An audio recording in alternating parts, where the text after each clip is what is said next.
Good evening and welcome to GHS-TV's live exclusive coverage of Red Devil football. Tonight the Red Devils will face a very tough opponent in West Memphis High School. I'm David Bryant and I'll be doing the play-by-play for you tonight. Eric Scott's to my left and Coach Jerry Ellis. The Red Devils are coming off a very impressive victory over Booker T. Washington High School last week.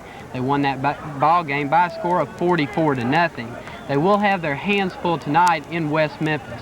West Memphis is led by a very experienced quarterback, Earl Easley. West Memphis has always been characterized by having a very quick ball club. This year's team is no exception. Returning quarterback Earl Easley will lead the Blue Devils on offense. He is an excellent athlete. He runs a 10-1 100 meters. On offense, Coach Moore will try to utilize his speed and ability. Not only can he run the ball and run it effectively, he also has a superb arm. His main target tonight will be number 10, Greg Crawford. Greg is a 5'10", 155-pound senior split end.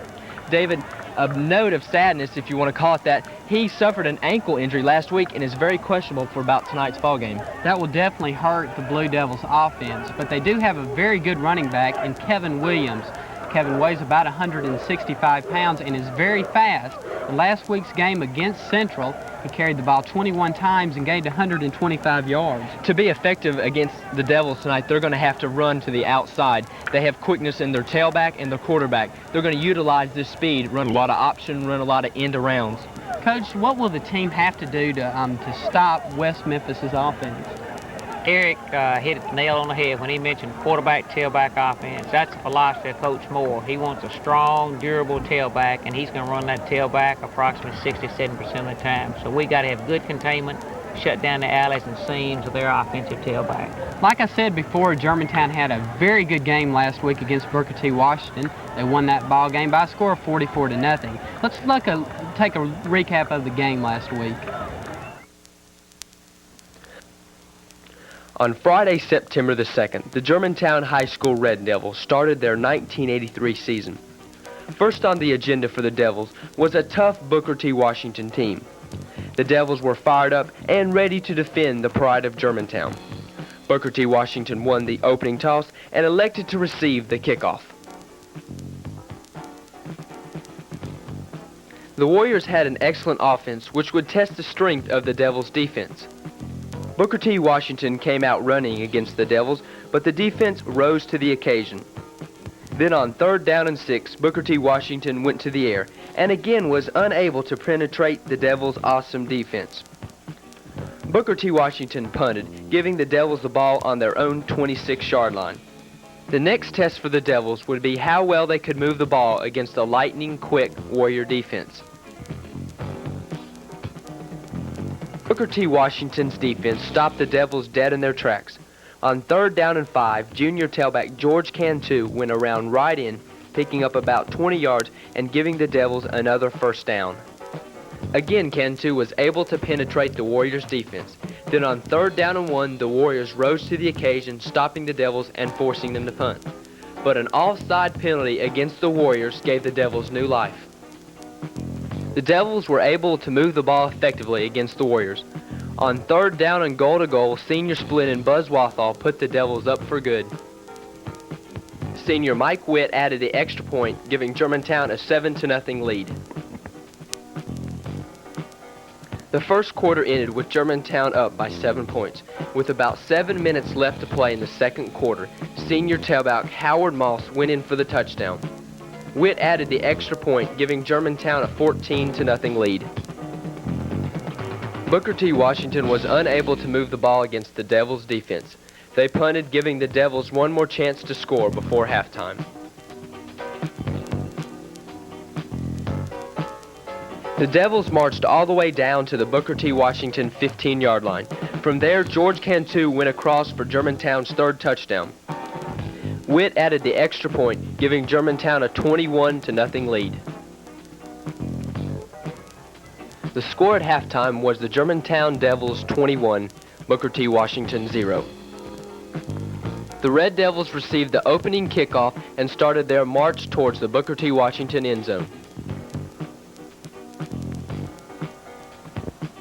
8 plays later, George Cantu went across from 3 yards out, giving the Devils a 27-point lead.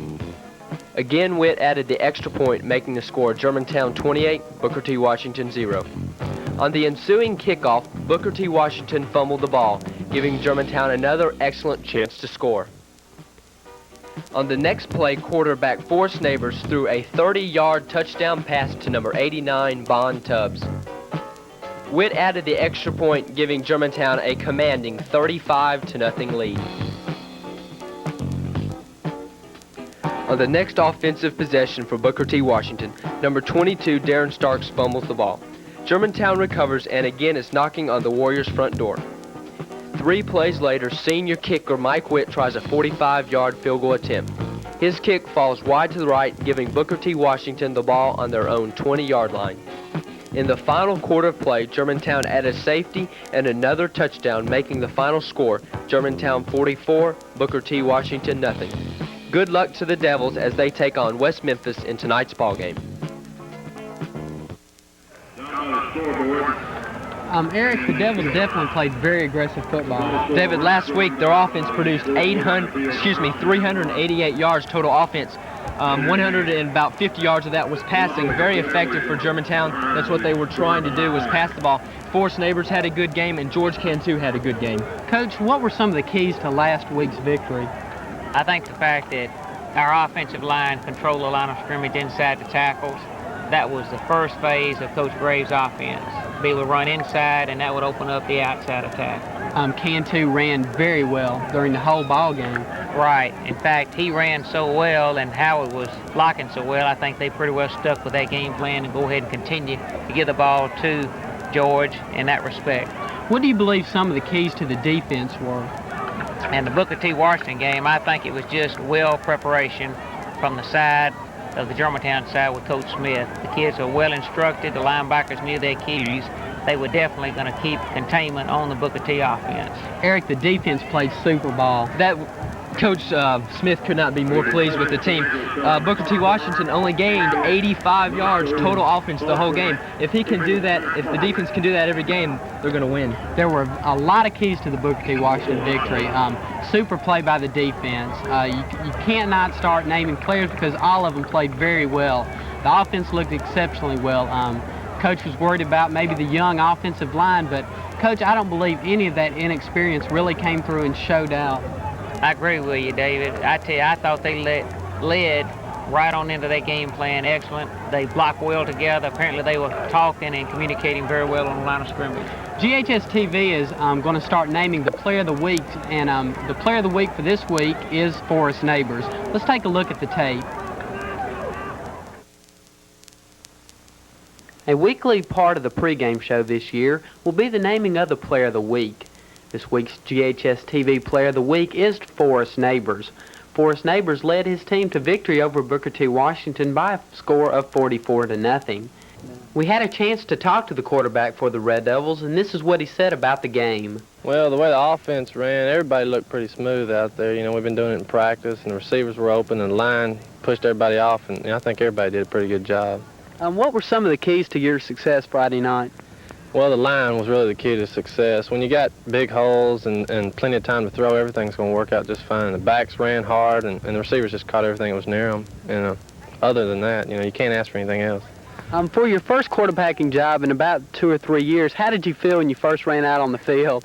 I was nervous. I was, you know, I didn't want to show it, but I was really nervous. I hadn't played, you know, my sophomore year I ran 1 or 2, you know, games at quarterback, and this is my first real game, varsity quarterback, and I was nervous, and I came out, and everybody was trying to calm me down, and it worked. We just, you know, had a pretty good game. Who were some of your receivers that really stood out in your mind that were doing a real good job? Well, all the receivers blocked, you know, and the receivers that caught the ball were Bond and Paul West, you know, and really Buzz Walthall caught a couple of key receptions. And George Cantu was a running back. He caught a pass, and then, you know, Craig Thomas did good downfield blocking as usual. Okay. What did you feel after you threw that touchdown pass to Bond Tubbs, and what kind of play was it?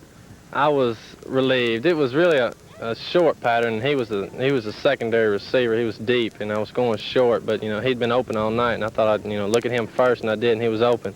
And I just put it over both of them's head, and, you know, he ran under it and caught it. Seemed like a lot of the night that you were throwing to Buzz Walthall. Yeah, a lot of them was called to him in the middle because, you know, he was open there. Their linebackers weren't, you know, playing the pass tough, and he's sure-handed, and he got out there quick, and we hit those quick passes all night. Okay. How does it feel being the first player of the week for the Red Devils? It's, you know, it's an honor, and I'm real happy about it, and I hope, you know, we can continue to play our best like we did last Friday night, and hopefully this Friday night we'll continue to play good. All right. Congratulations to Forest Neighbors for being named the player of the week, and good luck to the Red Devils in tonight's ball game.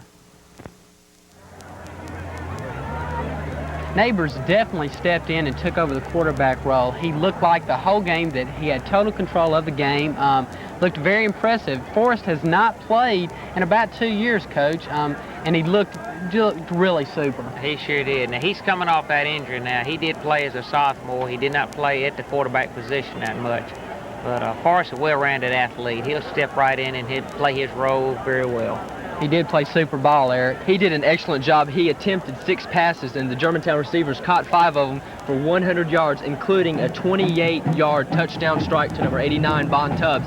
He looked very good. He also carried the ball 5 times for 33 yards. So you can see he's a very adversable person. He can throw the ball as well as run it. Coach, the thing that impressed me about Forrest Neighbors, he stayed in the pocket. He didn't try to really scramble. Completed a lot of passes. Right when he passed the ball, he would just get really knocked down hard. Right. Now, that's a true sign of a good leader. He knows the lick's coming. On the option, he knows he's going to be hit 90% of the time. When he's in that quarterback, he's sitting in that pocket to pass. He knows he's going to get hit after he releases the ball. But I tell you, Forrest is deceiving. A lot of time it looks like he doesn't really scramble, but once he gets started, he can really cover the ground. He is definitely a good running back. He definitely had very good running backs, as I said, to go along with him. David, the main running back last week was George Cantu. He carried the ball 12 times for 88 yards. He averaged 7.3 yards a carry. Very impressive. He ran the ball good. He had 2 spurts where he picked up about 30 yards. It was an option play. They used their speed as well as the inside powerhouse of the offensive line. He got around the end, turned upfield, got a good block from one of the wide receivers, picked up 30, 40 yards. Coach, the Devils' offense got in gear early in the first quarter, and they never stopped. They just kept going, kept rolling up the yards. Do you believe they can do this against West Memphis? Well, I don't know, David. I sure hope they can. West Memphis is a different type of ball club than Booker T. They both had speed, but I believe West Memphis will be a little bit more prepared on how to stop our offense, and I'm looking for a tougher ball game. Do you think the Devils will have to do anything different on offense? We may have to execute a little bit better from the standpoint that we deceive them and make them thinking we're going inside with a little bit of fakes, and then once we get the pitch on the corner, we're going to have to exert the effort because West Memphis has the speed to recover from the fake and still make the play. All right, Coach, before the game starts, let's take a look at the lineups. And now for the starting lineups for tonight's game. Beginning with the Germantown Red Devils offensive lineup. This is number 11, Craig Thomas. He's a junior split in for the Red Devils this year. He's 5'8" inches in height and weighs 130 pounds. Moving on to number 25 is Kent Purdy. He's a senior split in this year. He's 6 foot and weighs 145 pounds. This is number 79, Jay Duggins. Jay is a senior offensive tackle this year. He weighs 210 pounds and is 6 foot 1 inch in height. This is number 72, Gerald Kilpatrick. Gerald is a junior this year and is at the guard position. Gerald weighs 211 pounds and is 6 foot 1 inch in height. At the center position this year, we have number 78, Jody Whitfield. Jody is a 196-pound, 6 foot 1 inch junior. At left guard, we have number 67, Adam Cecil. Adam is a 6 foot, 219-pound junior. At the left tackle position, we have another junior, number 53, Cabot Thomas.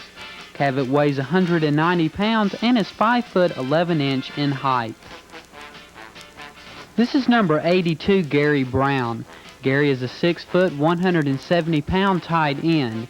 Gary is a junior this year. Starting for the Red Devils in the backfield this year will be number 42, George Cantu. George is a 5'11", 180-pound fullback. George is a junior this year. Starting at the tailback position this year will be number 22, Howard Moss. Howard is a 6'2", 188-pound senior. Starting at the other tailback position will be number 45, Chris Coppage. Chris is also a senior tailback. Chris weighs 180 pounds and is 5'11" tall. Starting at the quarterback position for the Red Devils this year will be number 16, Forrest Neighbors. Forrest is 6'1" in height and weighs 180 pounds. And now the defensive starters for the 1983 Red Devils. Starting at defensive end will be number 52, Marshall Boswell. Marshall weighs 175 pounds and is a senior this year. Number 51, Tom Pruitt will start at defensive tackle. Tom weighs 195 pounds and is 5'11". Number 50, William Butler will start at defensive nose guard this year. William weighs 192 pounds and is a junior. This is number 60, Gator Thomas. Gator will play guard this year on defense. Gator weighs 186 pounds and is 5'10" tall. Number 87, Bob Jix will play defensive end this year. Bob weighs 195 pounds and is a junior. Number 77, Mark Bowen will hold down a linebacker spot this year. Mark weighs 227 pounds and is a senior. Number 69, Elliott Watts will play the other linebacker position. Elliott weighs 190 pounds and is 5'11" tall. Senior Bond Tubbs will be in the secondary this year. Bond weighs 165 pounds and is 6 foot tall.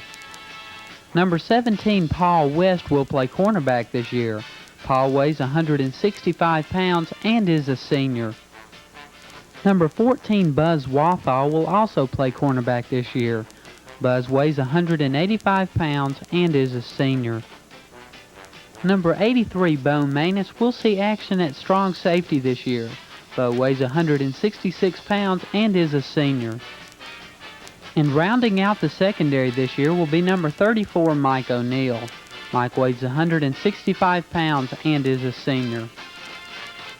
Number 19, Mike Witt will do the kicking for the Red Devils this year. Mike weighs 145 pounds and is a senior.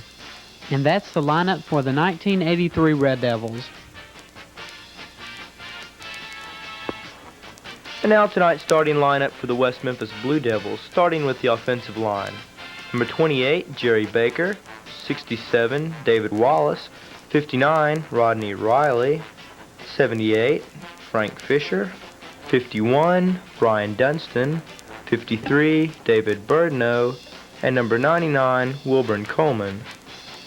This is the offensive line for tonight's West Memphis Blue Devils. Now moving on to the offensive backfield. Number 10, Greg Crawford. 38, James White.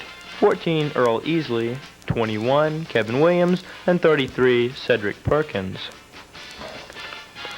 In the defensive line, we have 28, Jerry Baker. 72, Barry Jones. 53, David Birdnow. Number 90, Gerald Howard. And number 21, Kevin Williams. Now moving on to the defensive backfield, we have number 10, Greg Crawford. 36, Robert Brown. 82, Brian Barrett.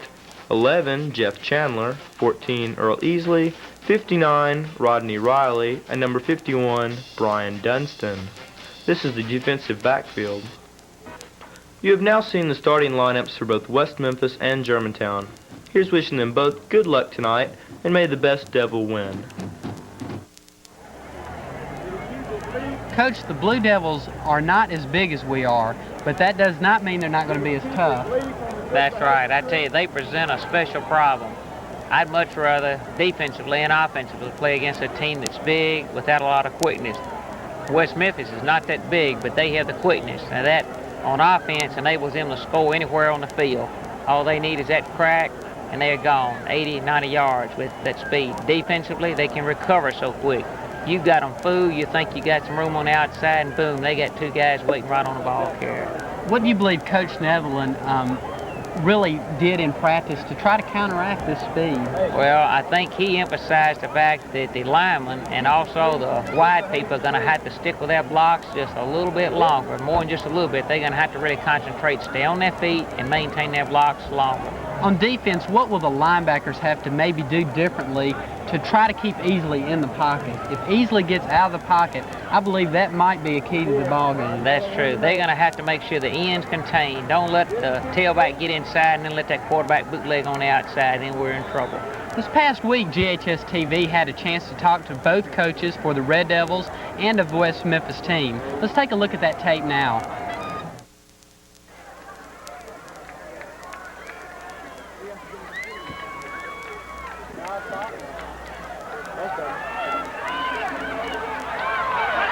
Before this can happen, this must happen. Earlier we had an opportunity to speak with Red Devil coach Ken Netherland about his team's preparation for their upcoming game against West Memphis. It's going to be a tough ball game, and certainly we had some good performances last week from some kids that we were expecting to come through, and but for the West Memphis game, we're all going to have to play well. Certainly our running backs have done a good job. Forrest Navis played an exceptional game last Friday night. I hope he gets the same kind of performance against West Memphis. Our receivers caught the ball well. We got after Booker T. Washington real good on defense, and that's the same kind of performance we want to see this coming Friday night against West Memphis.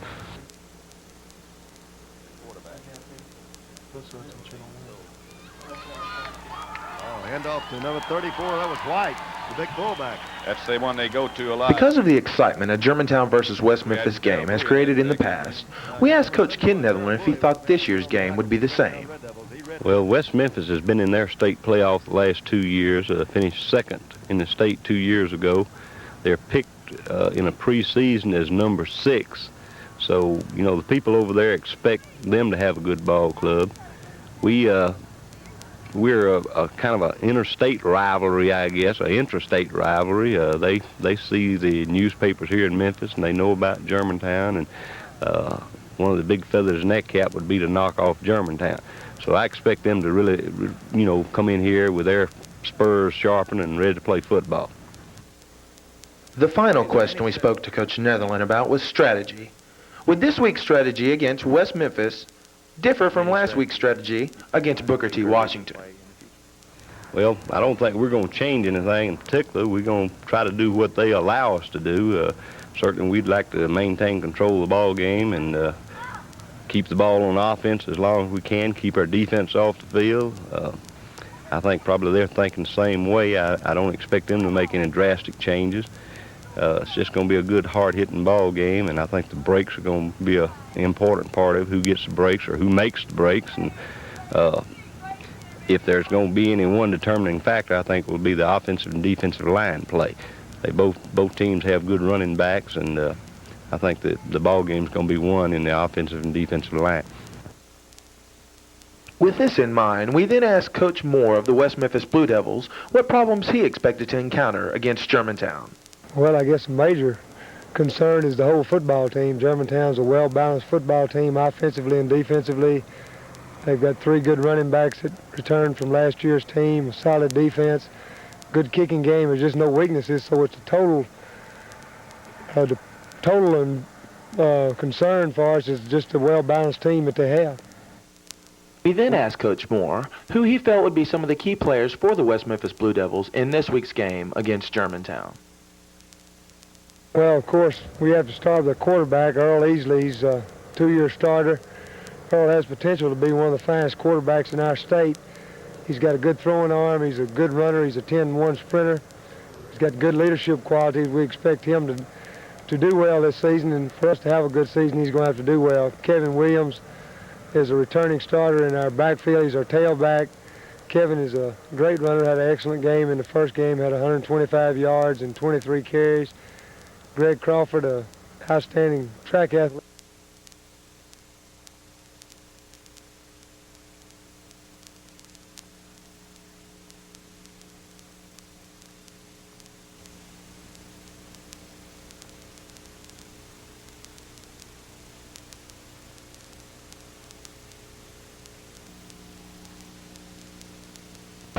We're back live at Red Devil Field. You see both teams have come on the field. Coach, both teams look very excited. I tell you, you can see the excitement in the Blue Devils warm-up. They were hyped up, coaches were excited, players excited. This is going to be a good football game, David. Let's go down to the field.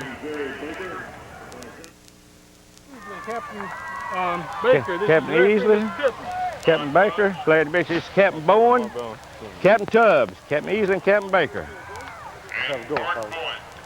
Gentlemen, your other officials, Mr. Pipkin will be your line judge, Mr. Pan will be your clock operator, Mr. Weekly will be your head linesman, Mr. McMahon will be your umpire. You're the visiting team. I want you to call a coin. Who's going to call it? Call it while it's in the air. If I drop it, we'll go flip it again. It's a half a dollar. What do you think? He called heads. Tails it is. You take the ball. Which way you want it? You want to go kick that way. You want to kick it. Put your back down here. Germantown won the toss. Select to receive. West Memphis, spin the goal of the clock. Good luck, man. Let's have a good ball game.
Sideline to sideline.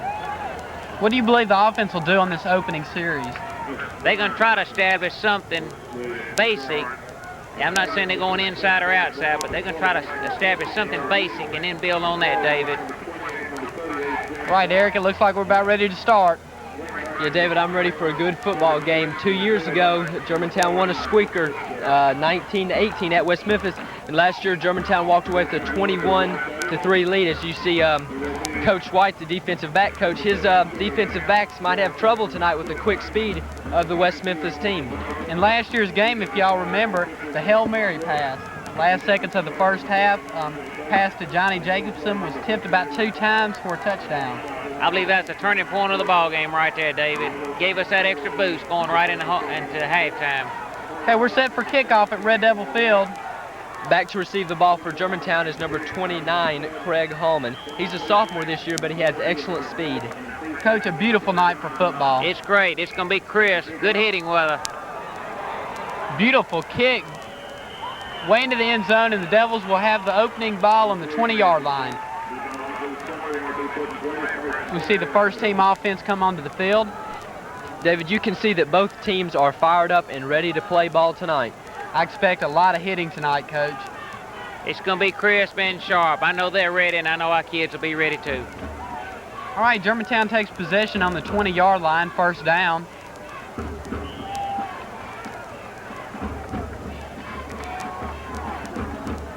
Forest Neighbors over center.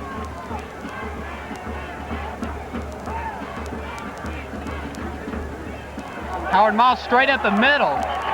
Looks down enough for a first down, Coach. That's a good trap play. Good trap. Mark Bowen executed trap very well. Howard popped it through there. Looked like he got a first down on the first play. Coach, exactly what happens with a trap? Well, it's misdirection. The flow of the backs in this case went to the left, the defensive left. Howard received the handoff, followed Mark back over the right side, trapped the tackle, popped it up inside. You see Mark Bowen and Eric Steele side by side, a very big tandem of tackle and guard. Be first down for the Red Devils. Sweep, it looked like Chris Coppage was the running back.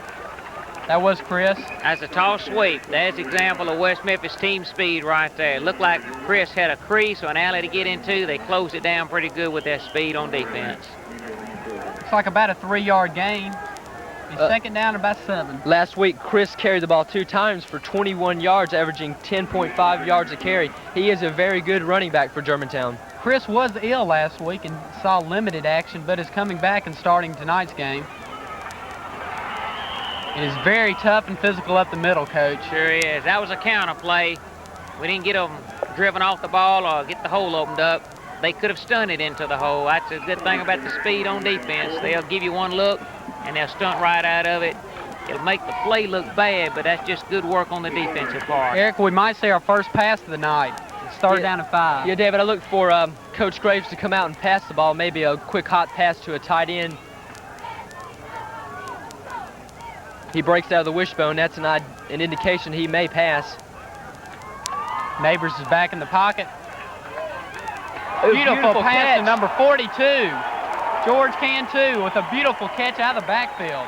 Like I said earlier, David, he broke out of the wishbone and posted up in a split end. He just ran out about 10 yards and cut back. Picked up about 15, 20 yards in that play, giving Germantown another first down.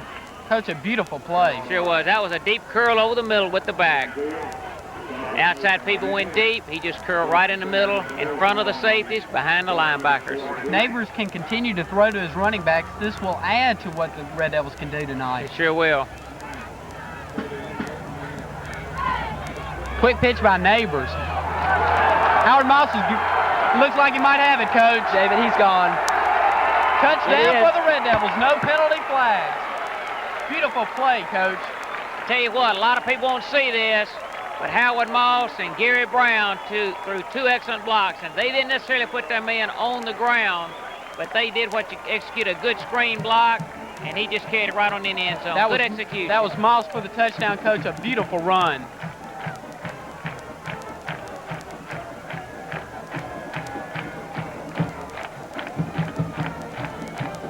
See Mike Witt for the extra point. Last week, Mike was 5 for 5 on a attempt.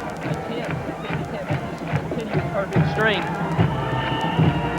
Looked like Howard Moss might have moved on the right side of the line, Coach. I think they jumped off sides, I believe, David, if I'm not mistaken. I think their defensive end crossed in the neutral zone. We have an instant replay of the play we just saw. You see Neighbors nearly slipped down with an excellent pitch to Moss.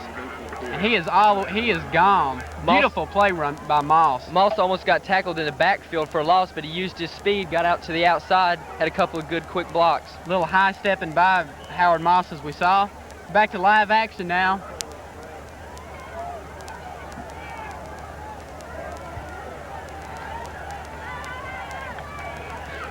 It's up. And it's good. Making the score 7-0. Red Devils ahead. Coach, what are your feelings about that first drive? Not many plays, but the Devils definitely looked impressive. I think that's what the coach from West Memphis was afraid of. We were going to make him defend not only widthwise of the field, but lengthwise. Defend against the deep pass and also defend against the option outside. The key to that play, I believe, as we saw in the instant replay, Neighbors was almost on the ground. An excellent pitch. Just shows his athletic ability. That's right. He was under pressure, and he got the pitch away very well. Very cool customer, just like we said in the pregame show. Right. The coaches have got to be impressed with his play. I tell you what, Neighbors has stepped right in and taken over the offense with authority, and the players know that he is there and that he is the leader on the offense. Very true. That's right. And this is a good football team they're playing too, David. Well, the coaches couldn't have hoped for any more on the first drive. Touchdown for the Red Devils. Back to receive the ball for West Memphis is Kevin Williams, number 21. He's an excellent athlete. Good kick by Mike Witt.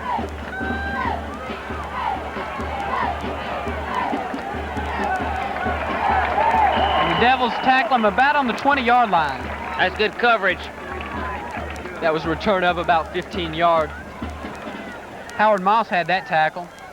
You'll always see Howard Moss around the ball on the kickoff. Very superb kickoff player. Let's see what Germantown's defense can do now, see if they cannot contain Earl Easley. As you see the West Memphis huddle, there's number 14, the quarterback, Earl Easley. Excellent athlete. As we see, Coach, their line is not that big. Right, but I bet they're quick. Let's watch and see how quick they get off the ball. Dive straight up the middle, and the Devils, beautiful defensive play.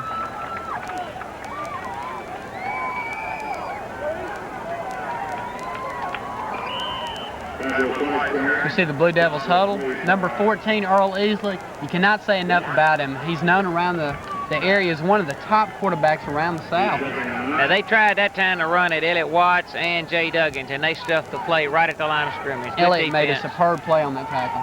Good play.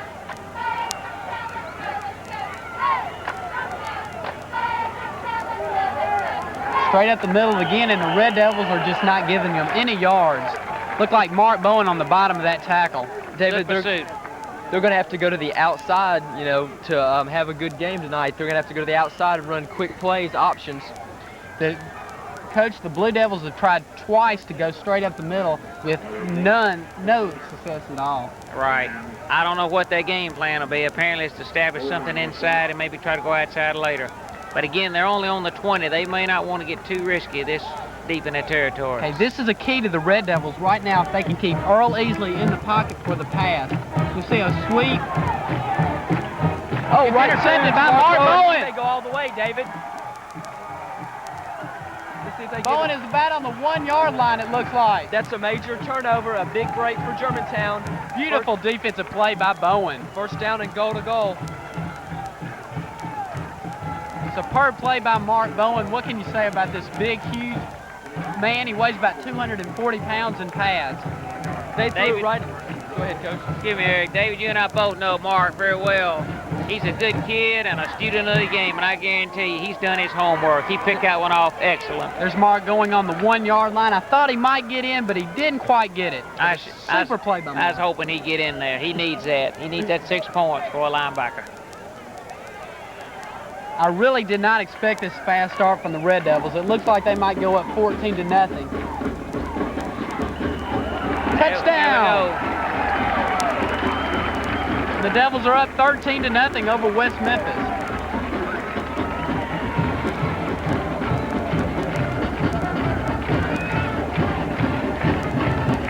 David, that play was set up. They'd gone inside twice, and the play that they had third down and about 8 on, they tried to bootleg and a waggle back to the wide side of the field.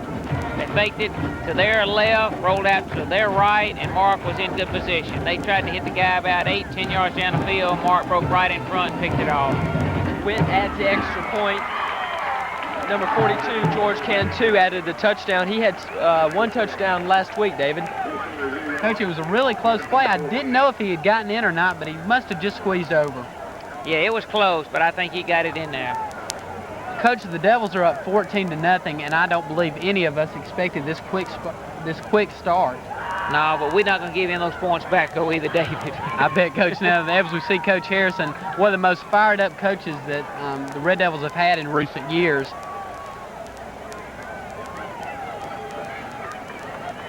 He has to be pleased with his offensive line play on that first series. I'm sure he is. 14-0. Very impressive. There's 7:48 left in the first quarter. And we'll kick off again to West Memphis. Hope Mike Witt gets plenty of practice at these kickoffs, Coach.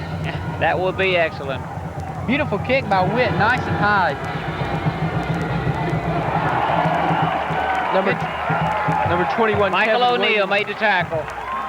Number 34 on an exceptional play. That's Mike O'Neal. This is his first year of varsity ball, Coach.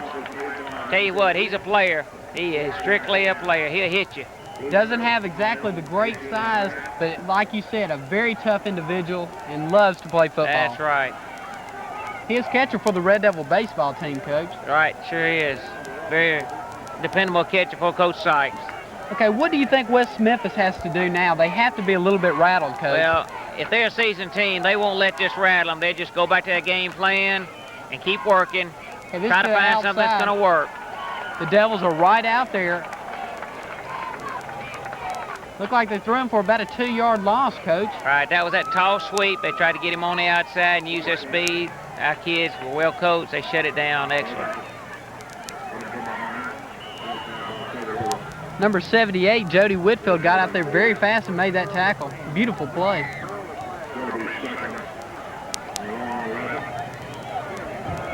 Devils line up. Be second down, about 12 yards to go, Coach. There's a bootleg coming. Easley is way out behind the line of scrimmage. Look at that. All right. Interception. Beautiful. Another interception for the Red Devils. Let's see who that player is. Brian Donnelly. Brian is just a sophomore this year. As we see, the Devil side of the line is very fired up. Beautiful play by Brian Donnelly, Coach. Right, good interception. Broke on the ball good. This sophomore's got to be fired up now. That's just some of the talent that the Red Devils have for the next 3 years, Coach. That's right. It's really there. It's coming. We put some pressure on him, too. Now, that's one thing we probably couldn't see because we followed the ball, but we had a lot of pressure on the quarterback. He hung it up there. Free safety broke over, made the interception. Right. Easley was scrambling out of the pocket on that play, and just at the last second, Donnelly stepped in and made the interception. We have an injured player on the field right now, and that'll be a slight delay. That is number easily 14, down. Easily. That could be a major loss for the Blue Devils.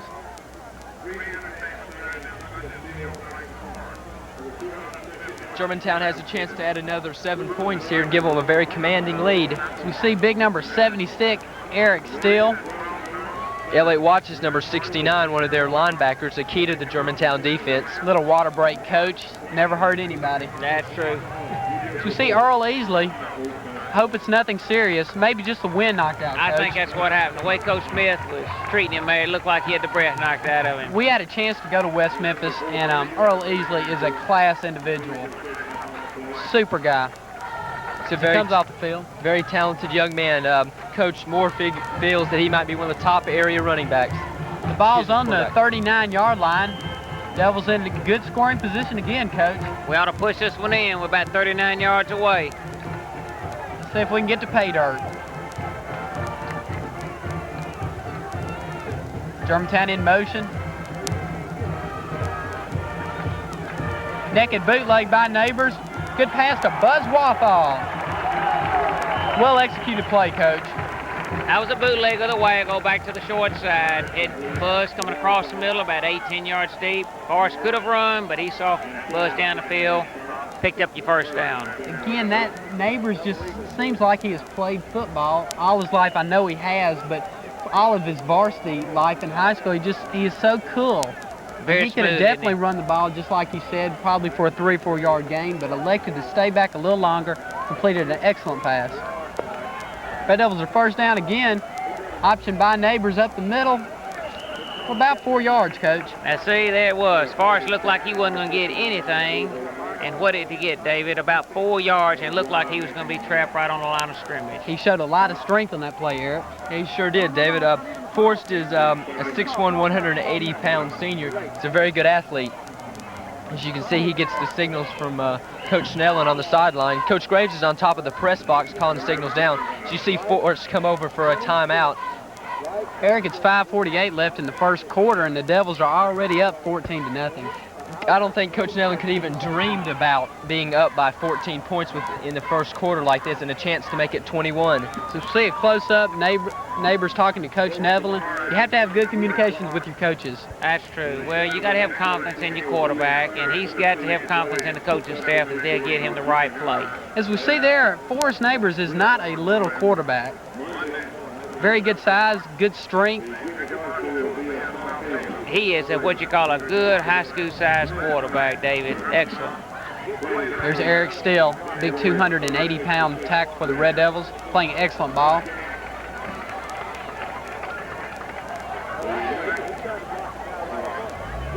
Germantown will have the ball second down and about 4 yards. It's on the 19-yard line. They're 19 yards away from another 7 points. They gained about 4 yards that play. About 6 yards to go for first down. That's right, David. As you see, number 89, Bon Tubbs, he caught a 30-yard touchdown pass. Coach, practically every play they're moving in motion. Quick pass, real close. What we're doing, David, we're lining up in the wishbone. They've probably got a certain defense they want to use when we're in the wishbone. And then when we shift out of it, they probably got something else they want to go to. And that will create some confusion and probably doubt on the defensive standpoint. Right. We line up in the bone, we'll shift to a wing with a split backs. Sometimes we have double tight ends, sometimes both ends split. Coach, Red Devils have a third down situation. Looks like about 6 yards to go. Stay in the wishbone that time. And with double tight ends. Looks like he has the first down. All right, Chris, good run. That was a nice run by Chris. He had a couple of key blocks on the outside, got a free hole, and picked up the first down. Sort of like the student body sweep of USC. That's just about it. That's a toss, power sweep. Looked like everybody on the team, including the coaches, were on that sweep. That's true. Number 19, Roy Morris for West Memphis made the stop. He replaced Earl easily went out of the ball game. Devils are back on the doorstep, Coach. Looks like about 8 yards to go to pay dirt. Chris Coppage for a tough 3 or 4 yards. That's just a blast right behind your big people, Mark and Steele.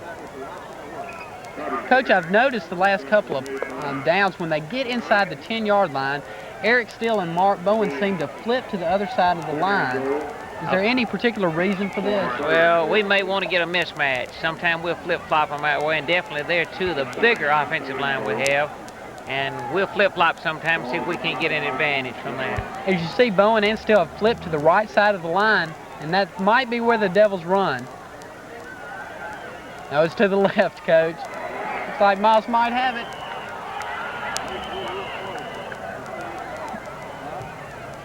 We may have a fumble on the play, David. I believe so, Eric. I think we got it, though. I believe we've still got the football.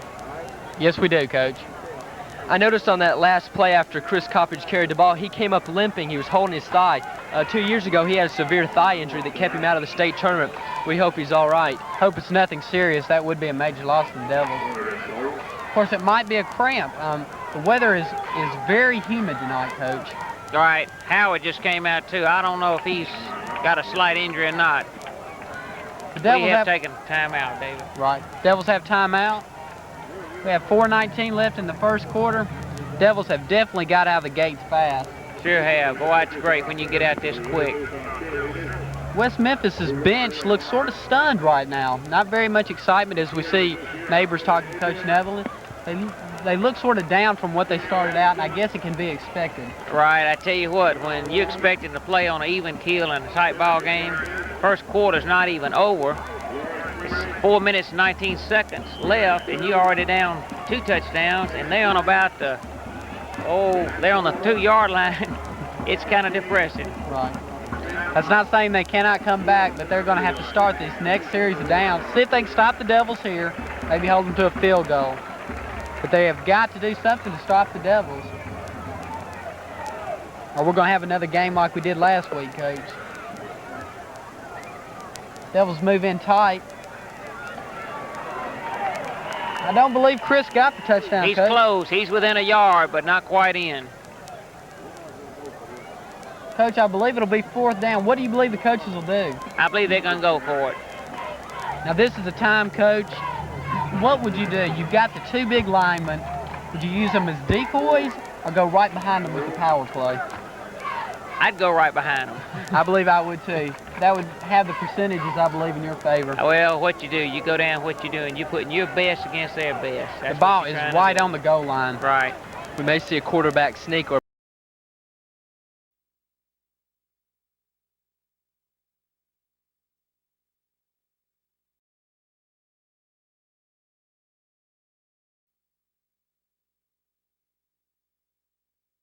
blast right up the middle. I believe it might be delay of game, Coach. They jumped off sides, I believe, in the neutral zone, David. All right.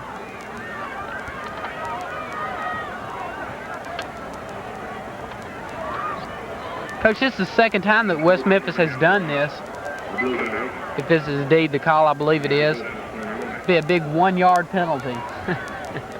George Cantu's carried the ball 2 times for 2 yards tonight, David, and both times that he's got his hands on the ball, he's got 6 points.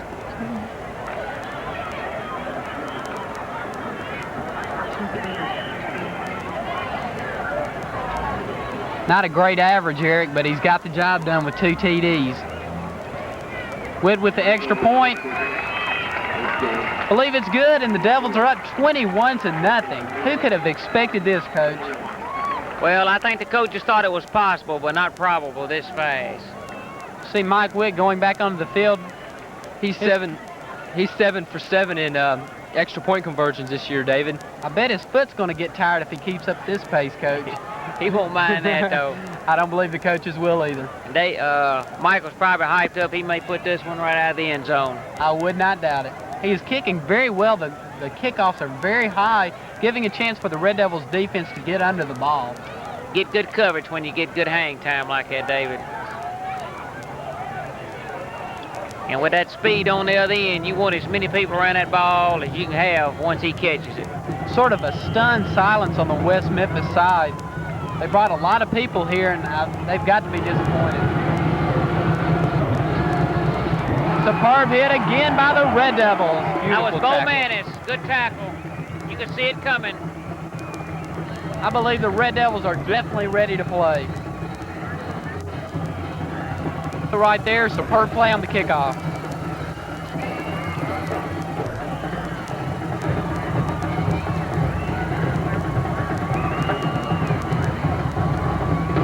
Red Devil players talking to each other, getting each other fired up. And they are definitely ready to play tonight, folks. Earl Easley's back in the game for West Memphis at quarterback, so his injury was not that severe.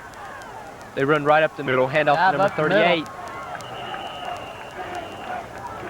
Looks like the first good game for West Memphis, about 5 yards. That's true. That is the first game they've gotten over 5 yards out of about their first 7 plays, I believe. Number 17, Paul West, made the tackle. Came up to plug the hole fairly well.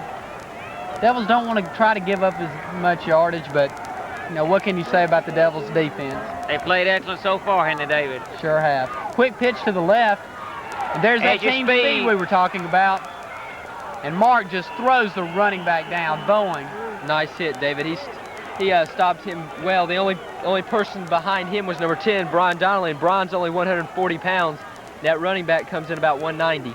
Superb play by West Memphis. They look to be executing a little bit. They've got a lot of team pride, Coach, and they're not going to give up. That's true. And they're well coached, too. You don't see them, you know, they're a little down. They're not jumping up and down, but they haven't given up. Hey, West Memphis has first down. Dive to the right side of the line for another 5 yards. We'll see a close-up view of the line. They're hitting very hard in there, Coach. Number 21, Kevin Williams, carried the ball that time. West Memphis offense is looking real good right now. Number 77, Mark Bowen, made the tackle for Germantown. Again, we'd rather not see Mark make all the tackles. We want the line to make the tackles. Well, the way our defense is set up, our nose man and tackles a lot of times strip the offensive blockers, and it frees up the linebackers. Beautiful play. Stuffed it right on line of scrimmage. Number 79, I believe that's Jay Duggins, if I'm not mistaken. Right, that was Jay. Good play. So we have 3rd down and 4 or 5. I believe this is really critical for West Memphis. If they do not get this first down, I don't know if they can come back or not, Coach. Well, I'm pretty sure they'll punt. They don't want to give us the ball around the 50-yard line. Right. Let's see, West Memphis cannot use Easley's speed and Crawford's speed. Pass out of bounds, and the Devils will probably regain possession. Coach, the defense gave up 2 first downs, but they still look awfully tough. All right, that's what you call bending but not breaking, David. We bend a little bit or stretched a little bit, but we didn't break.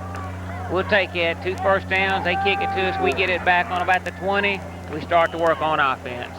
Coach, with Craig Hallman back there, as we saw in the Booker T. Washington game, a sophomore, superb run back. He can definitely run the ball back. He's got the speed. If he gets outside, he's gone. We got a little speed of own in Craig, that's true. Sort of a wobbly punt, and I don't believe Craig will be able to return it. West Memphis might get it down. They're going to make us have to go 98 yards, it looks like. It's like about on the 2-yard line. Nice punt. It was a little bit wobbly. Craig could not get under it. That was kind of a situation where he wasn't sure, and to be on the safe side, we got a 3-touchdown lead. If he'd have muffed it and they'd have got the ball, they'd have been sitting in good shape. This is very important for the Red Devils to get at least 1 or 2 first downs, Coach. Right, we want to get it out of here. If we can't get more than 1 or 2, at least we can get it out. Punt the ball, make him have to start at least 50, 60 yards away. Right.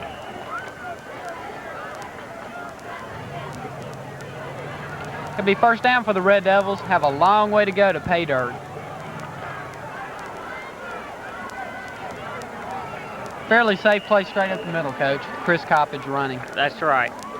Don't want to fumble here. As you saw, Chris had both arms around the ball, was not about to let it go.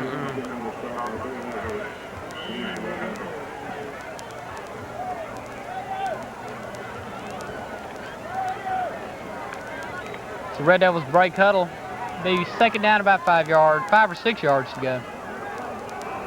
Germantown's still in the wishbone. They'll probably run the same blast right up the middle, and they do to number 22, Howard That's Moss. your trap. Back over to that weak side again. Just Not as first successful out. this time. No. But again, that's a safe play. A smooth exchange inside. Not much doubt of it being bobbled or hit. As the first quarter ends, the Red Devils have a very impressive 21-0 lead. You see Bond Tubbs. We will switch ends now.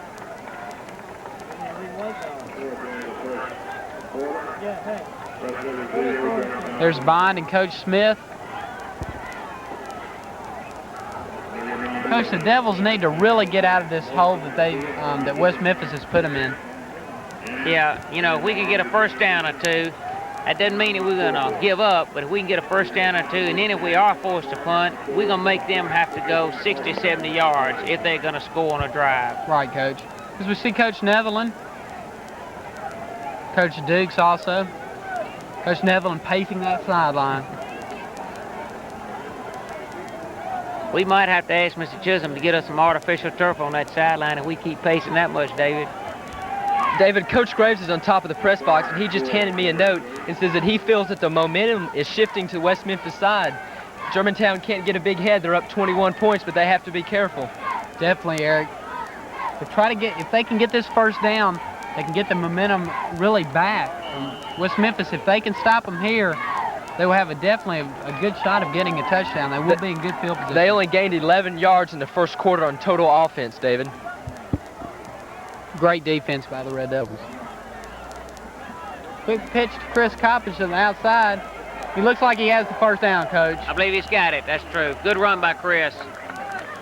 Hey, Coach has got to have confidence in his personnel to do a pitch out on the 6-yard line.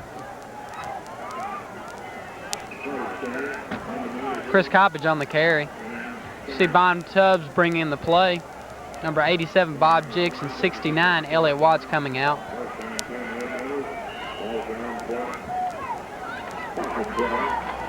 Here we go, Coach. First down. Ball about on the 16-yard line. We got a little breathing room now. Won't be long. We'll open up some. There's George Cantu. Looks like he's got another first down for the Red Devils. They ran the wishbone that time, Coach. Sure did. Gave it to your first man. Gave it to your fullback. Right over right guard and tackle. Coach, I would hate to have to defense the Germantown offense. They run so many different formations. It's got to be a very tough job. Right. I know the coach of West Memphis, he didn't think he could personnel sit in there with us. He said they would try to give us a different look every time. So see in the huddle, Forrest Neighbors is the only one talking, has total control. Coaches have to like to see this. That's right. But that's something that you have to have, David. Nice play up the middle. That's your counter. Because a lot of those look like you're right up the middle, but that's actually a counter. The fullback went to the right. It was a short spin by Forrest and hit him on the counter right over your left guard and left tackle. Of course, the key to that, if you can get that linebacker to take one quick step to the other side and you execute that swing block, you pop it by him before he can have time to recover. The offensive line opening some very big holes for our running backs. Right. With the Germantown running backs the way they are, just a crack, and they've got a good game. They broke out of the wishbone, David. They're going to pass. They run up the middle again. And West Memphis will not have any of that. Good hitting. They have some first staff hats. Cantu carried the ball 2 times for 2 yards for 2 touchdowns. And Howard Moss had carried the ball 4 times for 62 yards. Yeah, that'll be the most important 2 yards he'll get all season, Coach. They are very important, those two. Also, Chris Coppage carried the ball 6 times for 21 yards. Be 3rd down for the Red Devils. Number 14, Buzz Wathall, just checked into the game.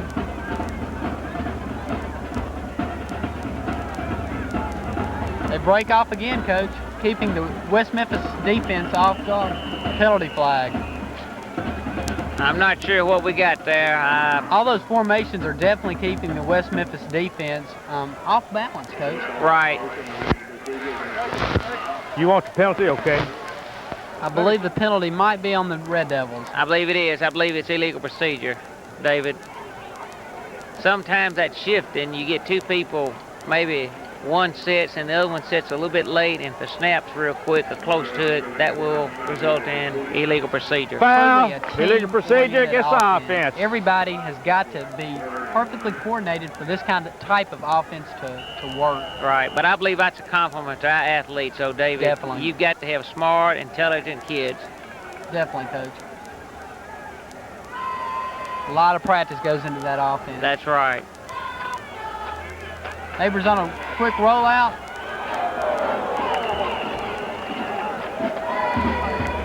So if he had a little bit more time, Bontubbs was wide open on the right side. Try to get it to it, but that was a tight play. It was a rollout to the left, and he had to throw it back to the right. That's right. That takes just a little more time. You know, maybe another second, a second and a half to that to be executed. And, you know, it's kind of a gamble. You hope your backside, you don't get the pressure, and you got time to get it away. Just didn't have quite enough time. That's right. Red Devils are forced to punt. Buzz Wathall will do the punting for the Red Devils. Last week he averaged 44 yards a punt. He only punted 1 time because Germantown had such an explosive offense, scoring 44 points.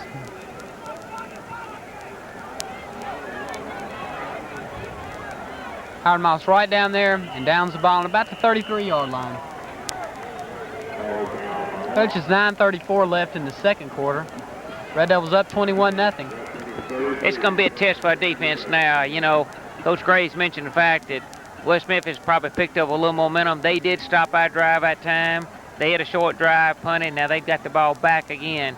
We need to stop them here and regain that momentum just for the half and maybe get us 7 more points for the half. Last week, if you remember, the Red Devils got the ball with 1:51 left and moved it down the field for it. It's a close-up of the line of scrimmage. Very hard hitting. It's a quick pitch to the left. Nice play by the Red Devils' entire defensive squad. Right. Number 38, James White carried the ball that time, David. Number 72, Gerald Kilpatrick, was on the tackle. Just shows the mobility of our defensive line. Right. I tell you what, there's a difference in a little quick kid, athlete, and a big quick athlete. And most of our kids that are big, they are quick also. Quick pitch to the left, trying to utilize their speed, and it worked that time. First down for West Memphis. It does look like the momentum is shifting a little bit, David. Last offensive possession for West Memphis, they picked up a first down and had a couple of good plays. Here they picked up a first down, and it looks like their offense is executing well. There's Mike O'Neill going in, Coach. Right.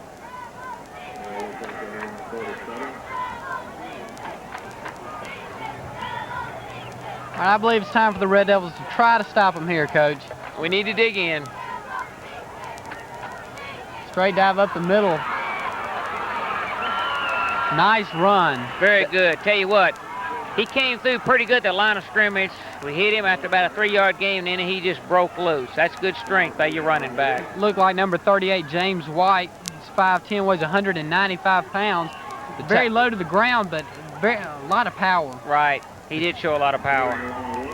White reminds me of sort of a Newhouse type runner of the Dallas Cowboys. Not very tall, but the big thighs. It's hard to tackle. Right. As you tall sweep again. Kevin Good Williams, pursuit. it looked like. I believe he got the first down. And West Memphis is definitely on the move. Right. Just like you said before, they will not give up. That's mark of a class team and a well-coached ball club. That was number 21, Kevin Williams. We talked about him in the pregame. Superb player. Elliott Watts made the tackle for Germantown, David. Out of the last 4 plays, 3 of them have been the sweep.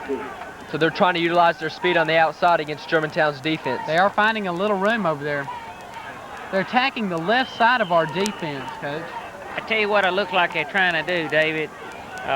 We may be defending the wide side of the field, and they are running on their left side, and they may be, you know, they found out that we're defending the wide side, so therefore they are going to attack the short side of the field. So in essence, the ball is on the left hash mark of the field, and they're trying to go to the short side of the field. Right. They figure we've got less people over there. Right. Looks like Germantown's in a 5-3, Coach. Quick pass over the middle to about the 30-yard line. Good pass to number 99, Wilbur Coleman. He's 6'3", weighs 215 pounds. A very big target for Easley. David, let's go back to something you said earlier. You know, when the quarterback got hurt in that first quarter, got the breath knocked out of him, you mentioned that you talked to Coach Moore and said what a class person that quarterback was. You're seeing a result of that right now. Less a quarterback would have probably stayed on the sideline and said, let somebody else finish up, Coach, and he's in there plugging. On that play, Mike O'Neill had the tackle. Had to be tough for him tackling the big Coleman. That's true. West Memphis is definitely putting together a very, very good drive. That's 4-yard gain right now. Right. James White made the carry there, David. David, it's about 6:23 left in this second quarter and a half. We need to shut them down. They're in good range right now, but we need to stop their offensive drive. Right, Coach. Their offense is rolling, David. Be about, I believe, second down and about 6 or 7 yards. And Mark, oh, great play by Tommy see the Pruitt, number on that? Tommy Pruitt and Eric Steele. Eric Steele popped right through there and grabbed the quarterback for a big loss. Tell you what, the screen didn't show it then, and the camera viewers couldn't see it, but he was trying to bait the quick pitch to the short side, roll out to his right, and he had 3 receivers, not necessarily open, but he had 3 receivers on his right side. Eric Steele is very big, as we said before. He goes about 270 without pads on, but he is not by any means a slow athlete. They're out of shotgun, David. That's the first time Germantown seen that. Good coverage by the Red Devils. Indeed, Eric, they were in the shotgun. And Easley has come up limping slightly, Coach. I believe the ankle is hurt more than he's letting on. I think what happened, somebody stepped on him after he threw the ball, David. We talked in the pregame about a Greg Crawford, their all-star wide receiver. He hasn't been playing. He had an ankle injury. We have not seen him in tonight's ballgame at all. That's limiting, West Memphis's attack. I believe it'll be third down for West Memphis. And the shotgun again, David. No, it is fourth down. Watch the screen right up the middle. The Red Devils look like they were completely fooled, but I don't believe he got it, Coach. He's a little short. Number 17, Paul West, with an aggressive tackle. All right, it's first down for the Red Devils. A very good screen, Coach. Yep. Looked like our whole entire line was fooled on that play. Well, we had good penetration, and our linebackers had dropped deep in the hook zones to try to stop that. It was a well-called play, and it almost worked for them. Paul West stepped right up there, just shows what a versatile athlete Paul West is. Plays his offense, quarterback behind for his neighbors, and coaches feel that he definitely can play quarterback as well as defense. Paul's had a lot of experience. That paid off that time. See if the Red Devils can put together a good drive here. It's first down, 10 to go. Ball on about the 23-yard line. Big dive right up the middle. Didn't catch that number.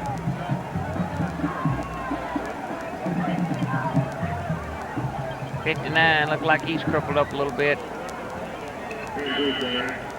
See close up the West Memphis line. Number 59 limping off. Number 59 for West Memphis is Rodney Riley, and the coach talked about Rodney. He's 5'7", 205 pounds, and is a junior. Coach Moore feels that he's got to play well for the West Memphis to have a chance, but as we saw right there, he might be injured. See the free safety for West Memphis. Beautiful play straight up the middle with George Cantu, and he has broke it to about the 45-yard line, Coach. Beautiful run. Good run, sure was. George Cantu. What can you say about this young man? Stepped in as a sophomore against Millington last year, had 4 touchdowns. Superb running back. Again, the offensive line did a superb job on that play. They popped it open. He read it good, broke back against the grain, made a good run out of it. He first down for the Red Devils. See a close-up of the 3 running back tandem of Germantown. Miles Coppage and Cantu. As you trap. Beautifully run, and Howard Moss looked like he bumped his own man. He's still got a beautiful game, Coach. Sure was. Coach, that was, again, a quick trap for the Red Devils. Sure was. Red Devils look like they're executing again as we see Howard Moss. Big 190-pound man that is very tough. Seems like he gets stronger as the game progresses. Right. Just never gets tired. Has a problem, it looks like, with his hand. I think maybe the tape just came off that pad he had on his hand. He should be back in quickly. Right.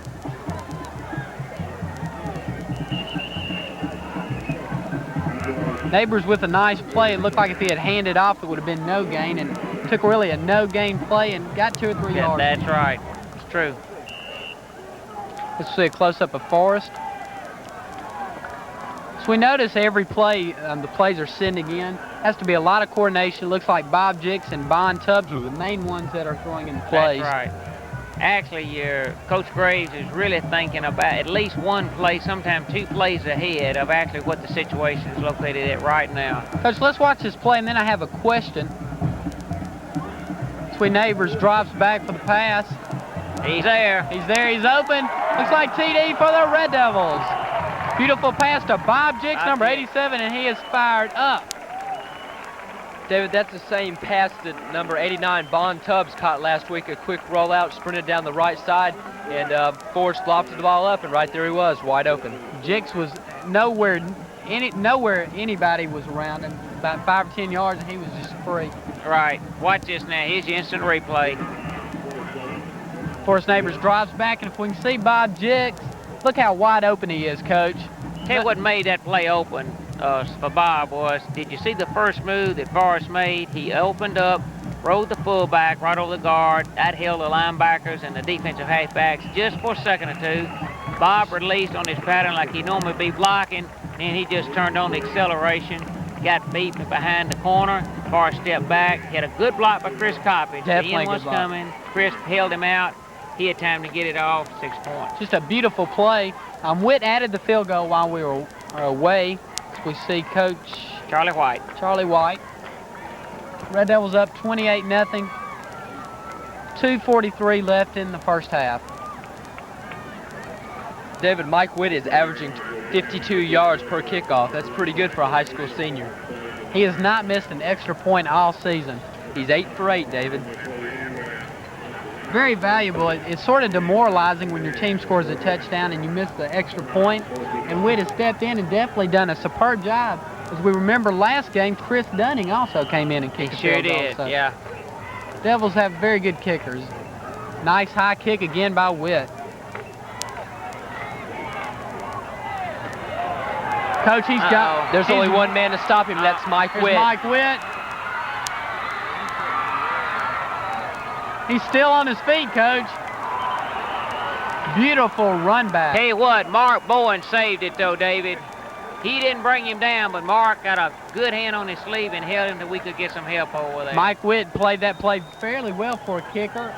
Slowed up the running back. He was the only man back there for a few minutes. Right. That was number 21, Kevin Williams, and we've talked about him.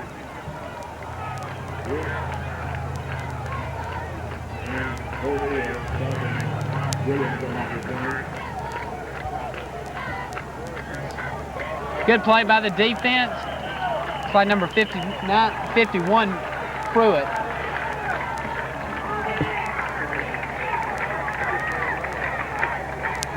Hey, Gerald Kilpatrick also in on the tackle.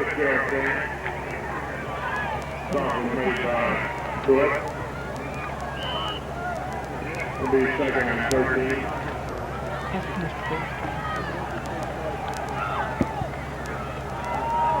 Good play by the Germantown And defense. the shotgun again, David. Easley is way back in that shotgun. Nice try just off the fingertips of number 99, Coleman. No, that was number 36, excuse me. Number 36, Robert Brown. You see how that speed can get you right back in the ball game, David? Right, Coach. They're not, you know, point-wise in it, but they're potentially got a chance to try to put one on the scoreboard just for the half. It's third down for West Memphis. We've got a long way to go, about 13 yards, and Easley in the shotgun again. Nice run, and he's got the first down, it looks like. Right. He broke through that one tackle. Number 28, Jerry Baker, received that pass from Easley. Picked up the first down for West Memphis. They look like their offense is starting to move, David. Big first down for West Memphis. A missed tackle, Coach. Yeah, we'd have had him there. We'd have stopped him from getting the first down. Right, the Red Devils will try to rebound. Easley is way back in the shotgun.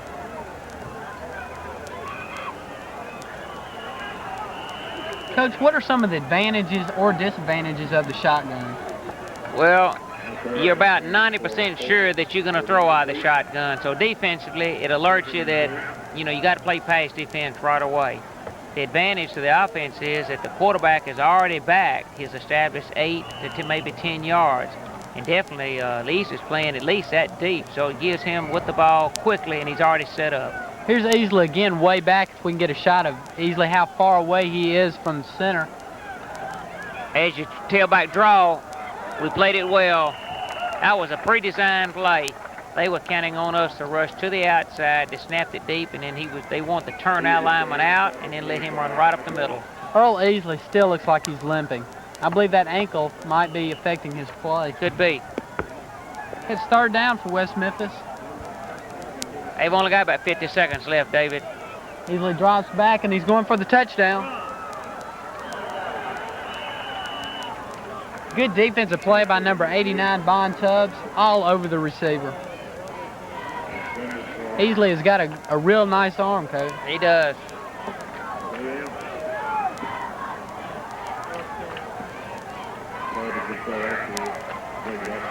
Fourth down for the Blue Devils. Sort of hard to keep up with all the Devils out on the field, Coach. That's true. West Memphis way is back going for it. He has a man open. Touchdown. Number 21, Kevin Williams. Snuck through there. It was a beautiful pass by Easley. David, I'm going to make a prediction.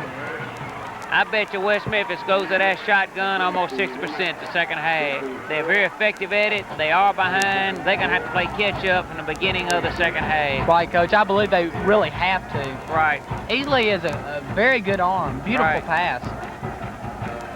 I believe if they can get their receivers open, I believe Easley can definitely get the ball to them. That's right. You see here, I believe Earl Easley is the field goal kicker, if I'm not mistaken, Coach. I think you're right. Had to take a little extra time getting his shoe on. Might be delay a game if they've got to get it off quickly. Earl Easley for the extra point. And I believe it is delay game, Coach.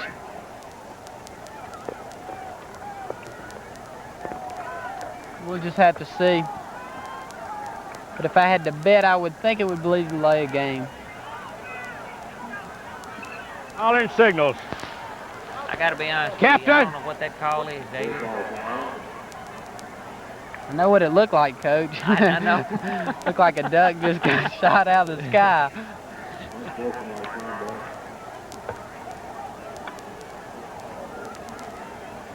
I believe it's on the Red Devils, though. Sportsmanlike. Collins offensive signals. You're right, it is, but I still don't know the call. I really don't want to have to figure that one out, Coach. We'll just let that pass. All right. Earl Easley, it looks like they're going for two. They're going for the two-point conversion. He changed shoes. Quick pitch out, and the Devils. Oh, and he's got the two-point conversion. Looked like the Devils might stop him, Coach. I thought they had him. He kind of slowed up, but then again, you know, that speed, that's something that you can't coach. That kid had it. He knew he could beat it to the outside. He took advantage of it, got the 2-point conversion. With 41 seconds left, Blue Devils have cut their Red Devils lead by the score of 28 to 8. David, let me ask you a question. Put you on the spot. All right. You're the West Memphis coach. Would you gamble an onside kick with 41 seconds, hope that you would get it, or if you didn't, Germantown may get it, and put another 6 on the board? What would you do? Coach, you've got to have confidence in your personnel. I would go for the onside kick. Would you? All right. You're probably right. We'll watch and see. The defense, I believe, the whole team right now, the whole Blue Devil team looks like they're fired up. If they do not get it, I believe the defense would come through if I had confidence in my personnel. Right. That's the way I would play it. All right. Of course, that's why I'm up here and Coach Moore is down on the field coaching. As you see the score, Germantown 28, West Memphis 8. That's number 14, Earl Easley. He's going to be kicking the ball for for West Memphis. They're fired up, David. The momentum has changed. They picked up a quick 8 points. All right, Coach, here we go.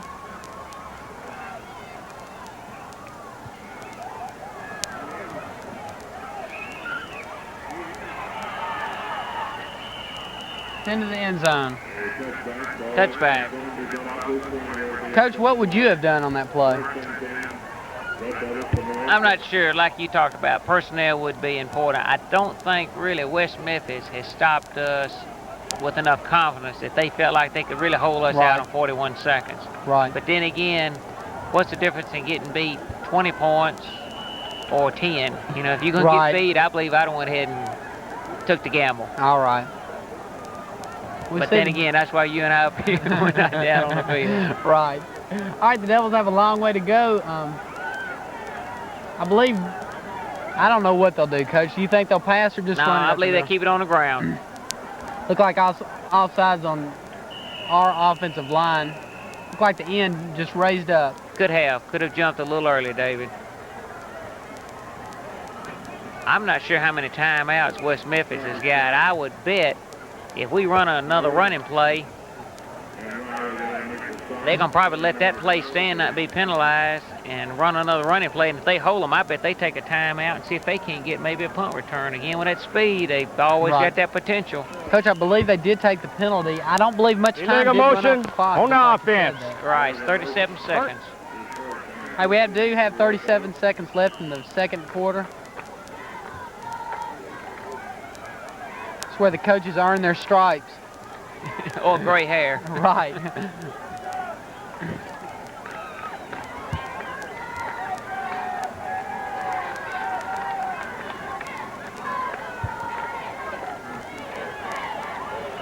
The straight dive right up the middle for the Devils. They took a timeout. I believe they're going to try to, well, 15 seconds. A lot of time elapsed on that play, Coach. I'm wondering if they didn't start the clock too soon or something. Well, I think they started the clock after they set the chains after the penalty. Right. Of course, we don't know how many timeouts West Memphis has got. They may have been wise to go ahead and take the timeout after that penalty there. Right. I believe, you know, they're just trying to get a chance at a kick return. Right. Punt return. That's true.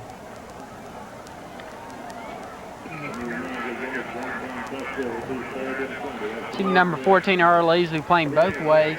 It's going to be a tired young man after this ball game. He will be, right.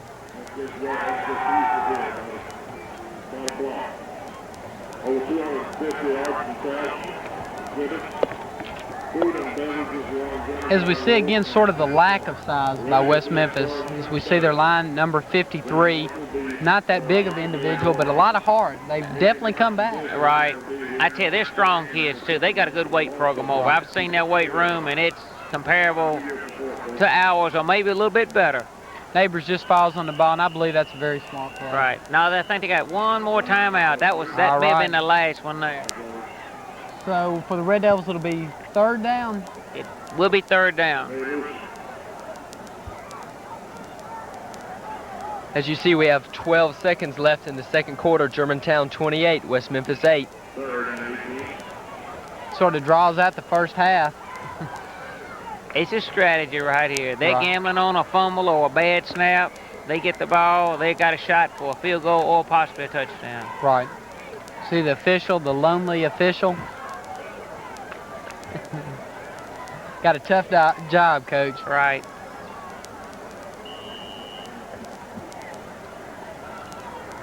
Devils come back. I bet they'll just fall on it again, Coach. Don't want to risk a fumble way back there. Yep, they're in their prevent. So they got one deep back. The neighbors definitely just falls on the ball. That's right. And let's see if they had another timeout. I don't believe they do. That should do it for the half. All right, the Devils go into halftime. Very impressive first half for the Red Devils. They're leading 28-8 over the West Memphis Blue Devils. See both teams going off the field. Coach, what would you tell the Red Devils as you go into halftime? What Coach Nellen, I believe he's got to do, he's got to get his kids thinking again like they were in the first quarter. In other words, he needs to instill in them that they got a fight on their hands. And I honestly believe this, David, that we do have a fight on our hands. The fact that they've got that speed and they can strike so fast, you know, sometimes you can score so fast, and I'm not saying easy, but you score so fast that in your mind you're saying, hey, we're going to do this all night long. Right. Then things don't keep falling, and then they start building up their confidence and momentum, and now you got a dogfight on your hands. All right, Coach, West Memphis has brought their band. Let's go down the field and watch the band play.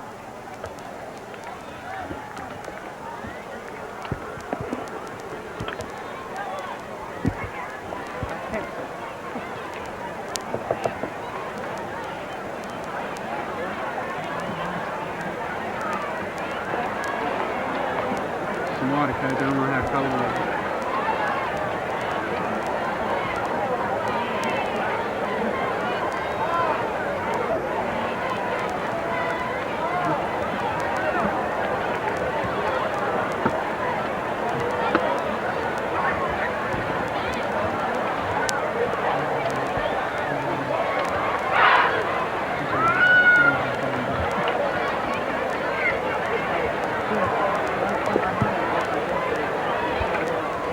And now for your halftime entertainment, the West Memphis Blue Devil Band under the direction of field learners and David Leonard.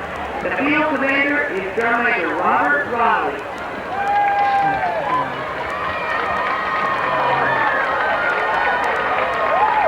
Tonight's selections include fanfare from E.T., Dancing In, and Here's That Rainy Day.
Riviera. The freshman court is Faith Miles and Amy Street. The sophomore court, Cam Howell and Don Law. The junior court, Ann Hammer, Becky Glass, Kathy Thomas. The senior court, Robin Johnson, Angela Pulley, Kim Edmondson, Kathy Keogh, and Lori Quinlan. Our big homecoming this year is at the Pine Bluff Game.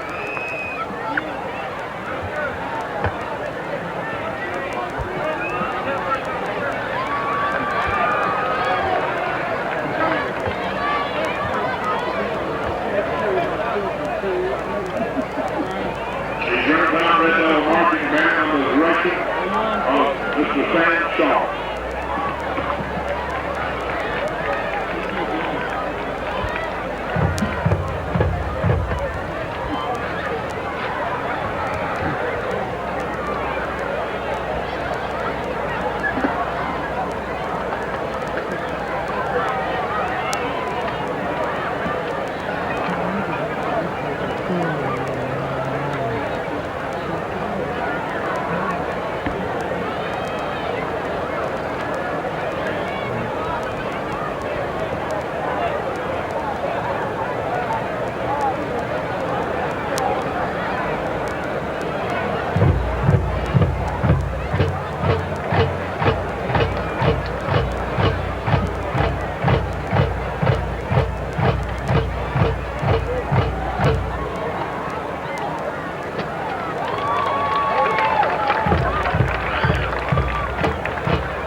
Great performances by both bands, West Memphis and Germantown Marching Band. Coach, both bands look very impressive, just like the football game. That's right. I tell you, West Memphis has a good band. All right, I believe we have an interview with Coach Graves. Let's go down the field and see what Danny McCleary and Coach Graves had to say about the first half. I'm here with Rocky Graves, offensive back coach of the Germantown Red Devils. Coach, how did the first half look to you? Well, we had a lot of breaks in the first half, and we were able to capitalize on them. We moved the ball extremely well. We've got about 264 yards total offense, about 64 of it in the air. So we did move the ball extremely well in the first half, and were able to put 28 points on the board, which offensively we had a good first half. Are you trying to give the ball a little bit more to Howard Moss this game than you did in last week's game?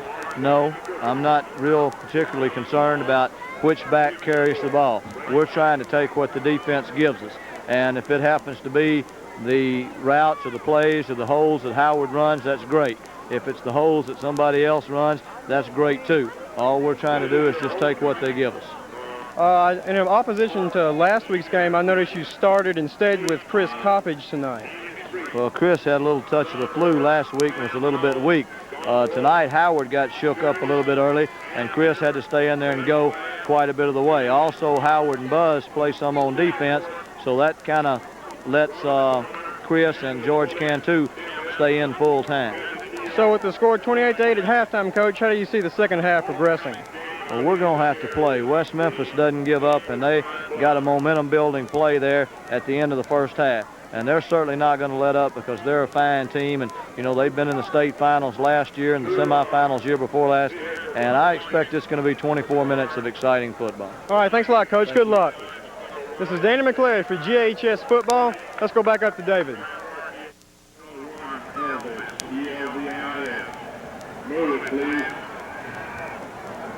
Coach, a superb first half of football. Sure was. I tell you what, let's don't count West Memphis out. I talked to that coach before the ball game, and you could just tell talking with him that he's got a lot of class, and he converts it right over to his athletes. And, you know, I could watch that first half and tell, although they were down, they were a little disappointed they had not given up. And I'm going to bet they can come out the second half and believe they can win this ball game. Although I believe our kids will also respond, and they'll play tough the third quarter just like they did that first quarter. Right, Coach. The intensity was super high on the field. A lot of hard hitting. Sure was. I like that. I do too. Eric, I believe you have some stats on the first half and how Germantown really did control the first half. Well, David, first of all, I'd like to start giving these stats by saying Germantown's total offense was 194 yards. That's very impressive. They came out, they executed what they wanted to. They were very effective at passing the ball and running the ball. Chris Coppage carried the ball 7 times for 27 yards. He did a very good job. They had a lot of diversity in the running backs. 3 people carried the ball. Howard Moss carried the ball 5 times for 79 yards. We had 2 big interceptions that later went to Germantown's two touchdowns. So you can see those interceptions have plagued the West Memphis. Right, they definitely hurt the team. That gave Germantown definitely a great opportunity to score, and I believe they did cash in on both interceptions, Coach. Right. Now, you know, one of them, the first one Mark got, he ran it all the way back to the 1, and that, you know, that's nothing but a plus, because that offense doesn't have but 1 yard to go for your touchdown. Right. Really, you ought to give that to the defense. And, you know, we've talked basically about the offense this first half, but I think we really failed to give our defense as much credit as they probably deserve. The defense, again, done a superb job. Sometimes you might overlook the defense. You should not, though. Very talented individuals on the side of the defense. Elliott Watts, Mark Bowen, Jay Duggins, Paul West. The list continually goes on. Down the list, the Red Devils defense is probably one of the toughest in West Tennessee, if not the state. Right, and I tell you what, they're well coached, too. All right, Coach, both teams are out on the field right now, set for the opening kickoff of the second half. Coach, if you were Coach Moore, what would you have told your players at halftime? I tell you, I know Coach Moore well enough that he would tell his kids the first thing you want to do is don't be concerned about trying to catch up too fast, too soon. Let's go out and play our game, although I believe he will probably go more to his passing game. Not that he has to catch up so fast, but by the success that they had in the second quarter by passing. Mix that with the run, and I think they'll probably have a good second half. Okay, Germantown kicks off. Mike Witt with a short kickoff this time, still high. Nice hitting by the Red Devils. Good pursuit. I have a penalty flag, Coach. It was a late flag. It might be unnecessary roughness or a penalty of that type. Up back, James White received the opening kickoff, David, for the second half. It's against West Memphis, I believe. We'll have to wait for the call, Coach, but I believe you might be right. The Germantown players are pointing for West Memphis. Usually one like this is blocking below the waist, but I haven't seen a preliminary signal. The thing that got me, it was a late flag. Sure was. Back up the field away from the plate. Right. Clip. That's blocking below the waist and from behind. The reason that's so dangerous, David, is it's to the knee and from the side or behind. You can't injure a knee very easily that way. That penalty was a lot more frequent a couple of years ago, but the officials have cracked down on it, and I very rarely see that call. Dead ball foul. Teams are a lot more aware of the penalty. Right. Well, now you can't even block below the waist. A lot of times you can block below the waist, they take a chance on it. Right. Well, now they don't. Okay, West Memphis lines up first down on their own. It's like about the 13-yard line, 13 to 14-yard line. Straight dive up the middle, and the Devils will not have any of that. They stuffed it right on line of scrimmage. That's what you want defensively. Good play. About 3 or 4 Red Devils on the bottom of that pile. Sweet Elliott and Gator Thomas getting up out of the pile. So see, Elliott White calls the defensive plays for the Red Devils. He gets a signal from Coach Smith. Tell you what, I wish sometime we could put the camera on Coach Smith. It's hard because he's on our side, but it'd be interesting to see his defensive signal. Right. Okay. I believe that's all sides, Coach. Number 67 jumped all the way up and moved his position. Now, an end can do that as long as he's reset. An interior lineman, once he gets down, he cannot make that adjustment. Dead ball foul, illegal procedure. Sort of a weird type play. Both teams didn't know really what to do, Coach. The officials made a good call. He's second down, probably foul, around illegal 15 yards, I believe. offense. Second down, clock's running. No, it's longer than that since the penalty, Coach. Sure I believe it's about 25 yards. They have to go all the way up to the 38. Long ways to go for West Memphis. Good run again. The West Memphis running backs are really super backs. They're tough to bring down on the initial hit. That's about the third or first hit that they've broken, Coach, and really broke it for a nice game. That's right. That shows you the strength of their kids, David. Number 69, Elliott Watts on the tackle. Be third down and still a long way, looking about 15 yards. Right. You know, if that was just first down, they'd have a first down. I mean, if that was a first play with 1st and 10, they're still third and look like about 15. Right, Coach. The penalty hard, easily tough snap. Getting a little bit of pressure, it looks like. I believe we got another one. All right, Coach. Sure has. Beautiful reaction by the Number 52, Marshall Boswell, David. That was a beautiful reaction on that tipped play. Play that really works hard. Has a little lack of size, but very aggressive, hard-nosed football player. Very smart athlete, too. The third quarter starting much like the first quarter with an interception. Right, Eric. Germantown has the ball on West Memphis 26. They've got the chance to, break the game wide open. Beautiful reaction play by Marshall. Tipped ball and got right over there real quickly. Got straight up the middle, and I believe it's Chris Coppage for about 5 yards. Right, just a blast right over right guard and right tackle. The Devils having a lot of success, just hard-nosed football right up the middle of the line. Be second down for the Red Devils. About 4 or 5 yards to go. As Jody Whitfield leads the Devils out of the huddle. Neighbors over center, be second down. They started the second half out of the wishbone, David. Right, Eric. Straight dive up the middle again. He almost broke it. Howard Moss, he picked up the first down for Germantown. Howard has a beautiful type of running style. Doesn't even look like he's really putting any effort, but can move very quickly and fast, and just really a tough man to bring down just with one individual. He's the type running back you have to game tackle. That's right. He's kind of a slasher type runner. Right, Coach. He hurts you when he runs. You know when you tackled him. That's right.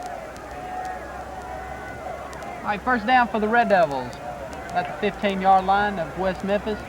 Blast straight up the middle again for 4 yards. Devils line again doing an outstanding job. That was Chris Coppage, a 5'11", 180-pound running back. He's been with the Germantown program for 3 years now as a sophomore. He started in the state playoff games, and last year he was hurt in the state tournament, but he's a great athlete.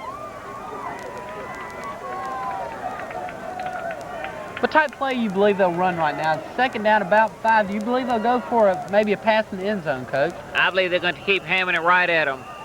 An offsides penalty, and those are really costly inside the 20-yard line. That's right. Dead ball foul. Illegal procedure. Gets now offense. we might see that pass we were talking about. Could be. Or maybe the option on the outside. Do you believe a draw might work right now? Maybe a quick popper right up the middle with Moss can too. It could be. I'd say probably more of a trap than a draw. Dead ball The draw, foul. you don't Illegal have that procedure. much Gets room the to send them offense. deep because the end zone's very close, but probably a trap. We're guessing there. All right. But, or maybe to the outside. That's right. All right. Let's just see what happens. It'll be at least second down, 10 to go. There's your pass. Oh, nearly intercepted by West Memphis. Good defense. Right. But you're right, David. They did try to throw. And it was a good call. Just didn't quite get up high enough. That was Brian Barrett that almost had that interception. That would have stopped Germantown's momentum on offense, Coach. It would have, and been a boost to West Memphis. First, they would have stopped us from scoring, and then they'd have wound up with a football with a possible return out of it.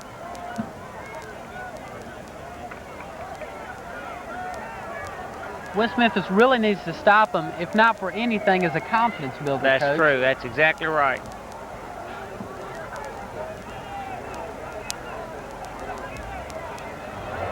Howard Moss, and it's a TD. Beautiful play.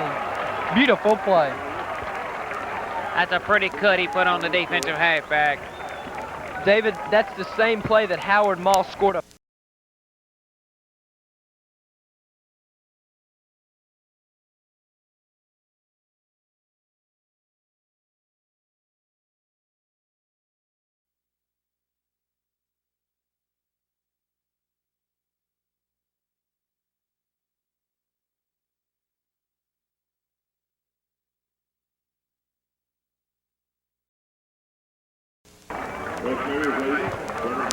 You see Witt on the sidelines.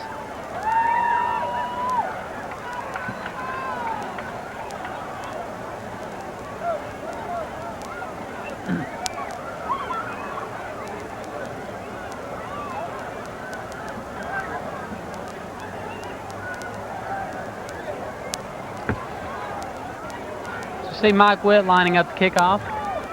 Coach Nedlin said after tonight's ball game, they'll know how good Germantown is if they are good, and it appears that they're off to a good start.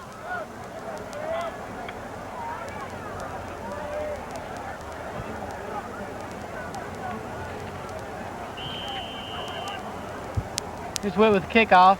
Another very high kick, Coach. That on the 20-yard line. Number 87 receives the kick. It's a fumble. The ball is loose. I think believe he came West back Memphis to him. got it.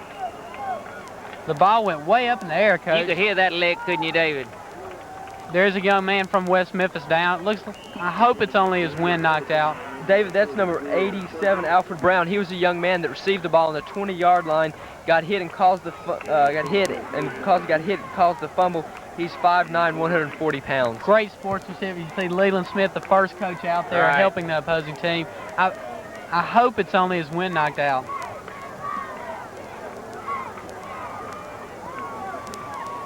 They're asking for Dr. Bobo. He's the Germantown team physician. It might be serious. Let's hope not. I believe it might be a little bit more than the wind.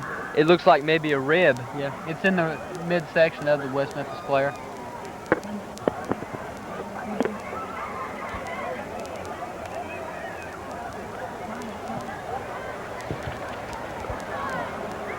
Coach, I believe it's more serious than the wind knockout. Let's just hope he can get up and walk off the field. I hope he does.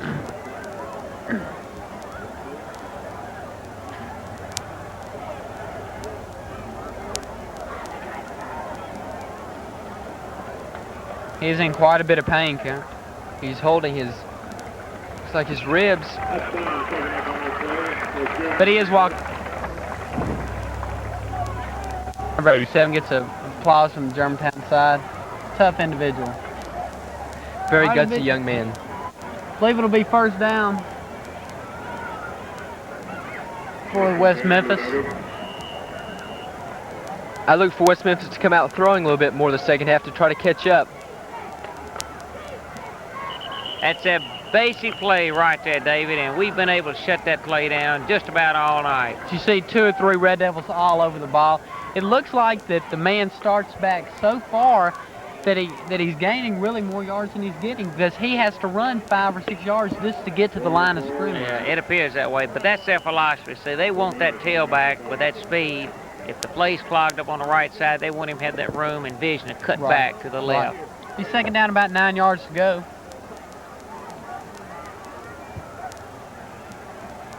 There's your bootleg. Right through his arms. It was a nice pass, but number 34, Tommy Butler was the intended receiver for West Memphis, David. looks like it just slipped right through his hands. Right.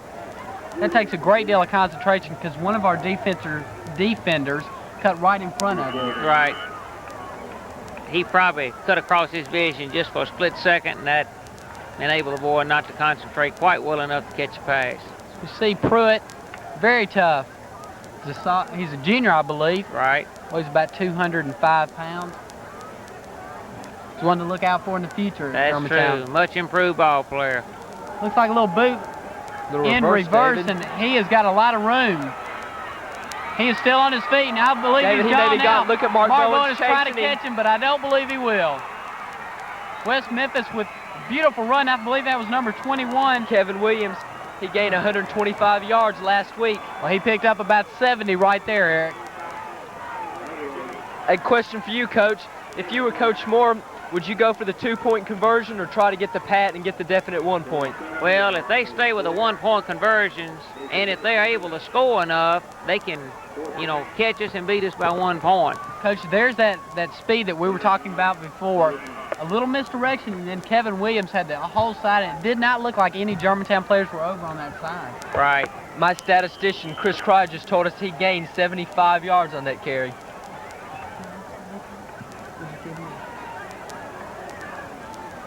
All right, West Memphis will try to add the conversion kick, Coach. They're going for 2, I believe, David. Oh, they sure are. Easley's at the quarterback. Looks like that same play, Coach, and Germantown strung it out. Beautiful play.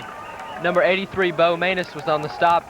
Excellent play. Superb play. That's the type play. This is, I guess, will not hurt them. It's still 35-14. They can tie the ball game if they get enough TDs. That's right. Sort of something that stunned me on that play, going for 2 points. I don't know what the thinking was, but maybe to add confidence to the players. That's the type play that could add a lot of enthusiasm. That's true.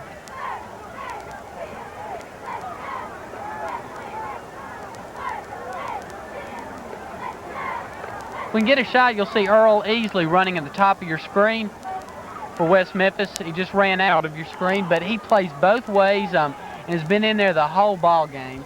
Kicks off and extra points. Right, David. As well as plays a defensive back on defense for them, David. What an athlete. You just cannot say enough about this young man. Trying to bring his Blue Devils back and very gamely doing so. That's right. There's Earl. See that string hooked up? It looks like it's hooked over his calf muscle down to his shoe, Coach.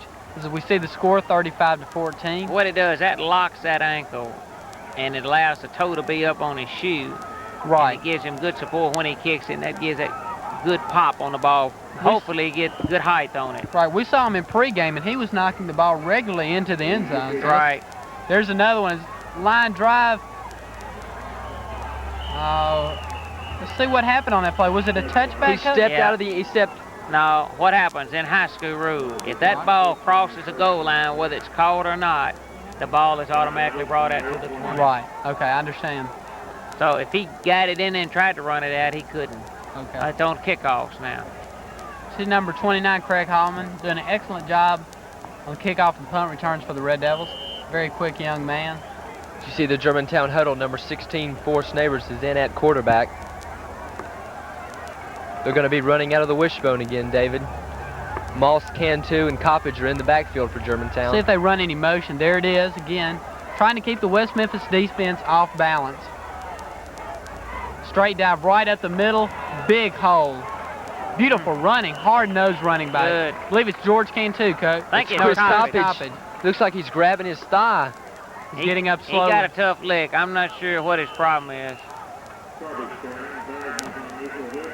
Picked up the first down for Germantown. Chris is in some pain, but he is walking off the field. Maybe it is just a solid hit on the thigh. Probably have a deep bruise. Could be. That deep bruise has plagued him in years past. Like I mentioned earlier, he's been hurt with that thigh muscle. He is in a great deal of pain, as you see Dr. Bobo attending to him on the Germantown Hey, sideline. Chris is mad as well as in pain. Right. He doesn't like to wants come play. out. That's right. He's one individual that definitely, when he gets on that field, he's got his mind on one thing, and that's to win the ball game. And 100% Very intense effort. athlete. As you Good know, pitch by Neighbors. There's Cantu. Looks like he might have picked up another Germantown first down. Nice play. I thought at first the ball was to Howard Moss. that's a good fake, wasn't it, David? Beautiful fake.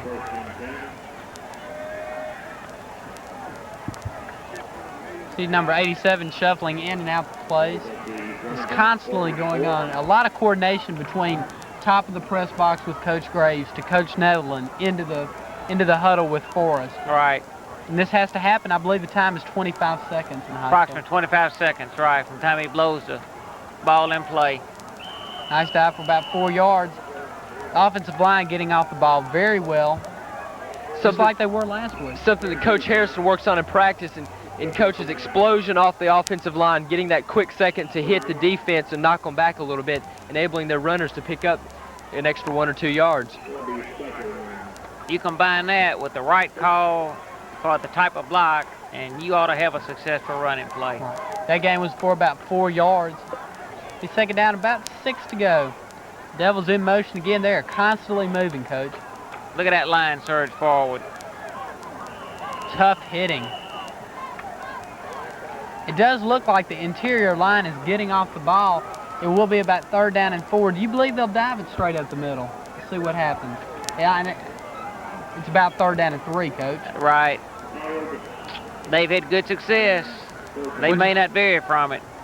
Last 3 plays, Germantown's lined up in the wishbone, and they've broken out of it into the I backfield. Let's see if they do it again or What stay I'd love in to it. see would be a little quick fake up the middle and Forrest drop back for a nice long pass. They're going straight up the middle with it, and he's got the Right. first down. Good run by George. George Cantu, junior running back for the Red Devils. Again, playing very impressive football. Dave, the thing about this drive is we've got the ball, the clock's running. They can't, it's hard to score if you don't have the ball. We're keeping it out of their hands. That they is can the key, score on Coach. defense, but again, it's tough to score when you're on defense and offense. Coach Netherland was hoping he could keep his defense off the field as much as possible. He's doing that tonight. Strong point of West Memphis is their speed, and they're not being really able to utilize it. Right. Just for the fact that they're not having a chance to get their hands on the ball. Straight up right side of the line, again for 4 or 5 yards, George Cantu. Just like you said, Coach, the clock winding down, about 4:15 left in the 3rd quarter. Tell you what, TV audience ought to watch our offensive line. Just watch from tackle to tackle. I know it's hard to keep from watching the ball, but just watch our offensive line this series. Let's see if they don't just drive. That white shirt ought to look like a wave going back. That's what the coaches love to see. The surge of the offensive line is really great. Now, that's nothing but pride and hard work from tackle to tackle. There we go. See if we can do it again. See Eric still on the end. Here's your Lead back pass. Forrest Neighbors dropping back. Intercepted. It's intercepted. Number 11, Jeff Chandler with a nice interception.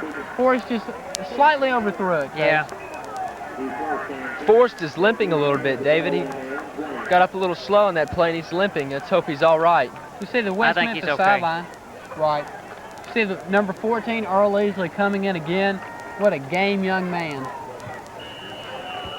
He's got a little limp to his run. Remember in the first quarter early in the game, he went down, had to come out of the ball game. And then a player actually fell on his foot, as Coach Ellis pointed out.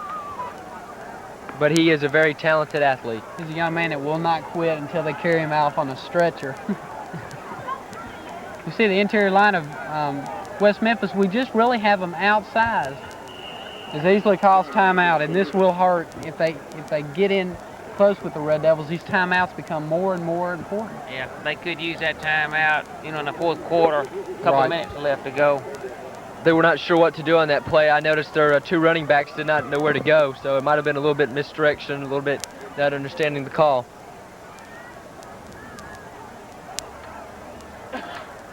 See West Memphis decked out in their white with blue letters. There's Coach Smith, defensive coordinator for Germantown. He does an excellent job with the defense. Superb job. That has been the strong point and cornerstone of Red Devil teams the past 6 or 7 years. He takes a lot of pride in his kids in the defensive unit, as well as all the kids, but especially defensive people. Has a good defense and teaches the kids a lot about, you know, hard work and what it takes to be winners. That's true. Close up to the linebackers. Here's this little reverse again, and he fumbles the ball. I believe the Red Devil has it. Germantown's got that one, David. They got it back. They were lucky that time. That was a real close play, Coach. I thought number 69, Elliott Watts, might have had that ball. I did too. I thought Elliott did have it. But good play again. They look like they're trying to get our defense moving one way and then quickly running around, utilizing their speed. That's right. It hurt us on that one play, but it looked like we had that one covered fairly well. Pretty good. You're right. You see number 69, Elliott Watts, directing the defense. Sprint by Earl Easley. He's got a receiver open, he is David. Open too. 21, Kevin Williams. He may be gone. That is a TD for West Memphis, and they are on the move, Coach. The momentum has shifted, like Coach Graves said in the second quarter. You can see West Memphis is up. Beautiful pass, hit him on the sprint, and he was gone. Beautiful execution with the pass by Earl Easley. Hey, that kid can throw the football. That is a long pass. And they didn't really have time to really set up. It was a roll right and a beautiful pass. Right. Kevin Williams was about 5 or 6 yards behind our Red Devils.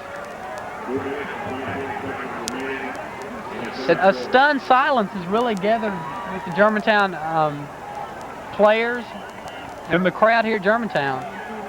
David, I kind of feel like we're sitting on a bomb. It's ticking. We have a 14-point lead, and you know, a fumble here or there, interception, just like that just happened. Right. This game is not over. Kevin Williams was a young man who ran a option play 75 yards for West Memphis. Having a very big night, Eric. Explosive player. Easily, it looks like the point after is good. West Memphis is fired up. They're ready to play. Too, don't you, David? That ball was all the way to the track, Coach. The Red Devils have got to get fired up and move that ball. There's 2 minutes and 19 seconds left. The Red Devils' lead has been cut to 14 points. Score is 35-21.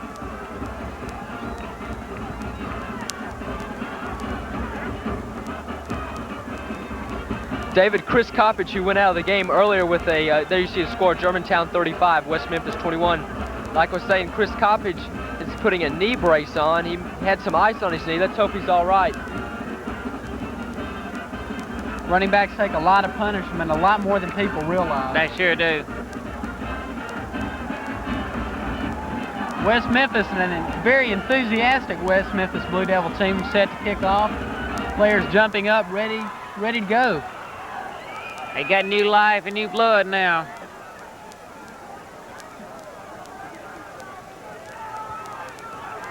Another very long kick by Easley. Number 11, Craig Thomas. Craig Thomas. Craig Thomas. Good tackle. As you hear the roar from the West Memphis sidelines, they're up and ready to play. Red Devils look a little bit disgusted. I believe they'll come back fine, though, Coach. still have a 14-point lead. Not a great time to lose your head. That's true. Get your composure back. Let Forest Neighbors direct the team. Very cool customer, as we said before. Coach Netherland has been in this position. Not a dire emergency, but it could very well develop in one. Just like you said, a ticking bomb. Yeah. What Germantown needs to do good here is to get a good offensive series. It may not score, but at least get their confidence back. Dive straight up the middle.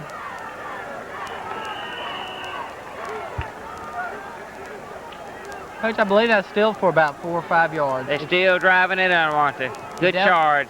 Right. The Devils can stay away from their turnovers. Right. Really, West Memphis has yet to stop our offense. That's true. Maybe a few possessions, one turnover, the interception, and that is about it. The Germantown Devils have really moved at will, but they only have a 14-point lead now.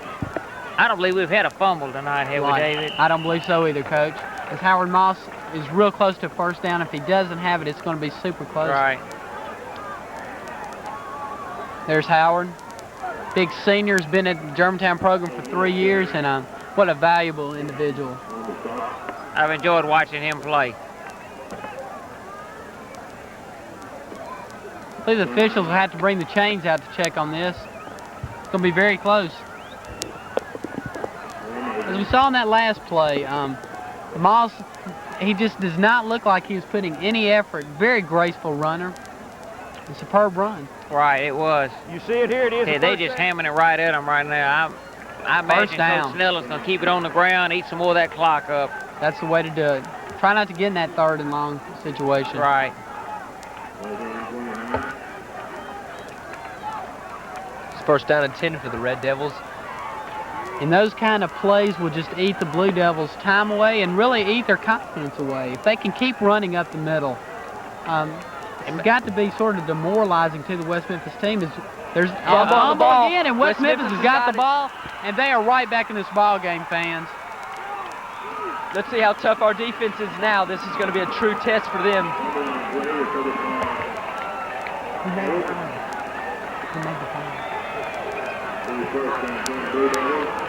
Here's where we got to stay alert now, David. Don't let that speed fool us. Just play solid, stay alert.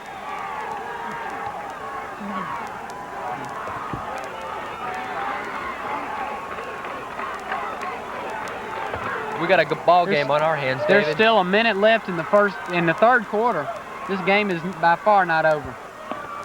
West Memphis is ready. Sprint out. He's running this time. He's gonna run it. Good defense. Oh, He's still on his feet.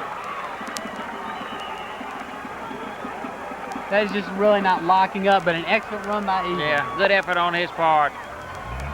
So we see Earl Easley, superb athlete. Runs a 10 100-yard dash, very fast. He's 2nd down, he got 3 yards out of that play. Be 2nd down, 7 yards. So Devils buckle down, see if they can stop the West Memphis team.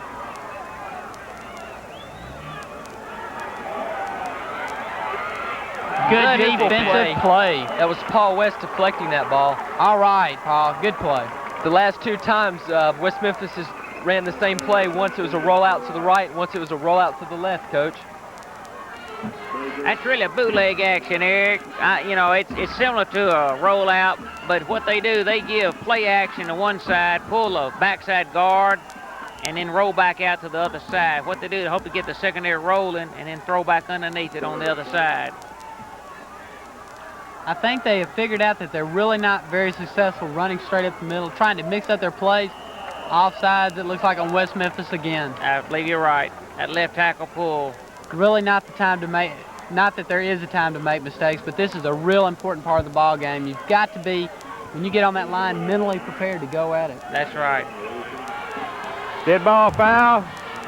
Coachman. Still lots of concentration to see if West Memphis can bounce back. Coach, from what I've seen, I bet they can. David, we're going to have a fast 4th quarter, I'm afraid. It's offense, encroachment. See, George can too. Oh, we're back on the field. West Memphis. Earl Easley drops back. Fumble. I don't know if it's they're going to roll it complete. I believe they called it incomplete, Eric. Nice defensive play. He came over the back of the receiver to knock that ball down. Nice play.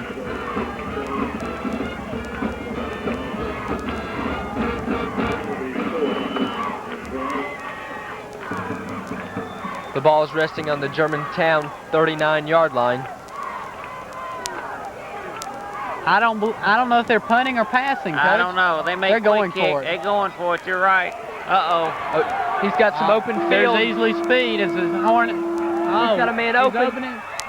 This is no good. Good defensive play. That was very close. Too close for my blood. That just shows you that I believe we have a player injured for Germantown. The far sideline, he's down in the end zone, I believe. It's Brian Donnelly, David. He looks like he might have had a cramp. He was trying to stretch out his legs. He had a key interception in the second quarter. He's trotting off the field. That's good to see. There is a penalty marker on the field. We'll just have to wait and see if it's on the Red Devils or the Blue Devils. That's illegal man downfield. Decline. First down the other way. All right. Germantown's got the ball back. As the third quarter ends, we're going into the fourth quarter now. Both teams switching sides. 35-21, Red Devils still ahead. Coach, that was a little scary situation right there. It sure was, that's right. That ball up there like that, it could have come down in their hands as well as ours. As it was incomplete. You can definitely say that the Red Devils rose to that occasion and did very well. They've got the ball back. This is when we need that 5 or 6 minute time-consuming drive. Let's hope our boys can put it together. Everybody execute, stay on top of the play, grind it out.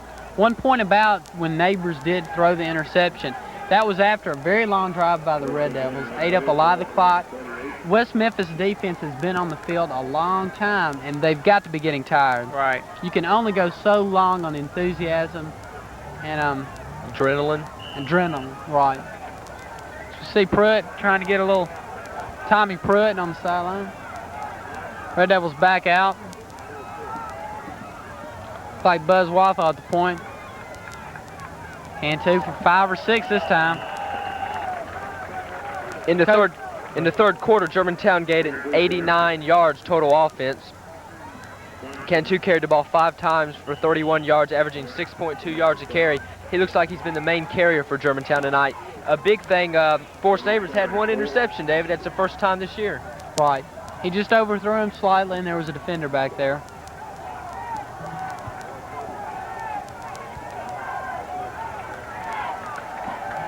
Second down and 6 for the Red Devils Devils. Sideline getting a little bit fired up. Quick pitch to Cantu. Good defensive play by West Memphis.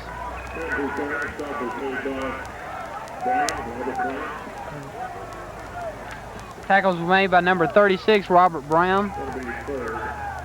He's defensive back for West Memphis. They had good pursuit. They strung it out good. Then I tell you, that's the first time they really played that power pitch good. Right. Get third down about 5. What would you do in this situation, Coach? Pass or run? I don't believe they're going to throw it. I may be wrong, but I don't believe they're going to throw it. I believe you're right. This is, I believe, a run. Straight up the middle again, and he's got it. Yeah. That was Howard Moss on the carry, David. West Memphis has just not stopped the inside game of the Red Devils. There's just no other way to put it. Coach Graves said he was going to try to overpower West Memphis by running the wishbone, and they're doing that, and that's evident right there in that play, just right up the middle, picking up 5 yards and getting another first down. Germantown has a lot of real good running backs in their stable. So we see 3 of them right there. I believe that's Buzz Wathall taking the place of Chris Coppage. Here's Moss on the draw. Beautiful cut by Howard. Good run. Nice run. See Howard. That's your big high school back right there. Good size and good speed. Tackle was made by number 59, Rodney Riley, but not after Howard had gained about 6 or 7 yards. Howard has definitely got the size and the quickness and the speed and just all rolled up in one. That's right. They're running out of the wishbone again. The Devils are just going straight at it. They don't have any receivers in the ball game right now, and they're just going straight at the middle as Howard carries about 3 men for an extra 4 yards. Good blocking and good running. Coach, this is a case West Memphis knows what they're going to do. There's no receivers in the ball game, and just cannot stop it right now. They call that the Green Bay offense. They tell you where you're going, and you tell them you try to stop me. Another first down by Howard Moss. First down and 10 for the Red Devils. Straight up the middle again with Cantu. 4 yards again, Coach. Right.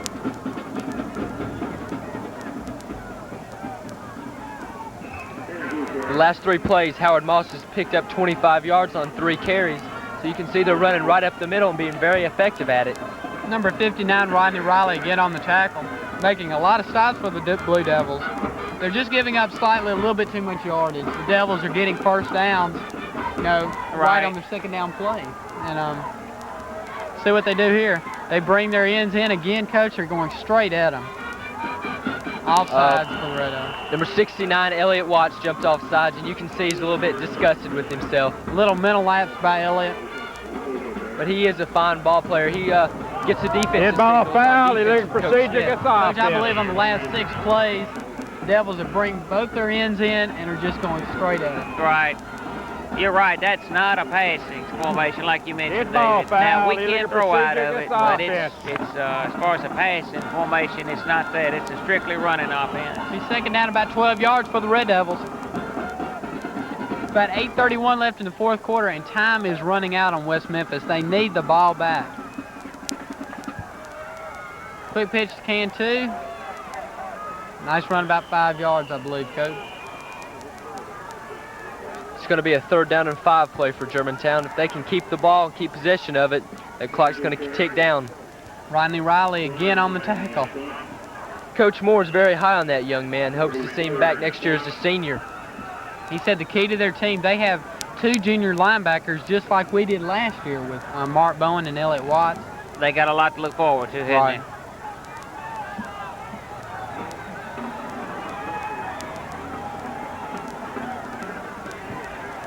There's your option. Don't believe he got the first down, Coach. Probably about 3 or 4 yards short. Right. Hey, we might see a field goal from here. Long ways. It's a long way, right. Coach, would you try to attempt a field goal or maybe have a delay of game penalty, go back 5 yards and try to punt it? I believe they're going for it. Yeah, they're going for it. They're right in the position where there's really not much you can do. Yeah, you're right. That's kind of borderline. 4th down and 5 for Germantown. This might be a crucial point in the game. Pass by Neighbors. First in this drive. Intercepted. But that will not hurt the Red Devils. In fact, that's a pretty good play for the Red Devils. Yeah, the boy would have been better off if he'd have just knocked it down. But I know what he was thinking. Don't let the Germantown boy catch it. Right. But you're right, David. That's as good as a punt. Right. They're inside. They're about on the 5-yard line, it looks like, Coach. Right. Devils have them pushed way back. Number 11, Jeff Chandler had his 2nd interception tonight. You can see Coach Smith trying to give encouragement to his defense.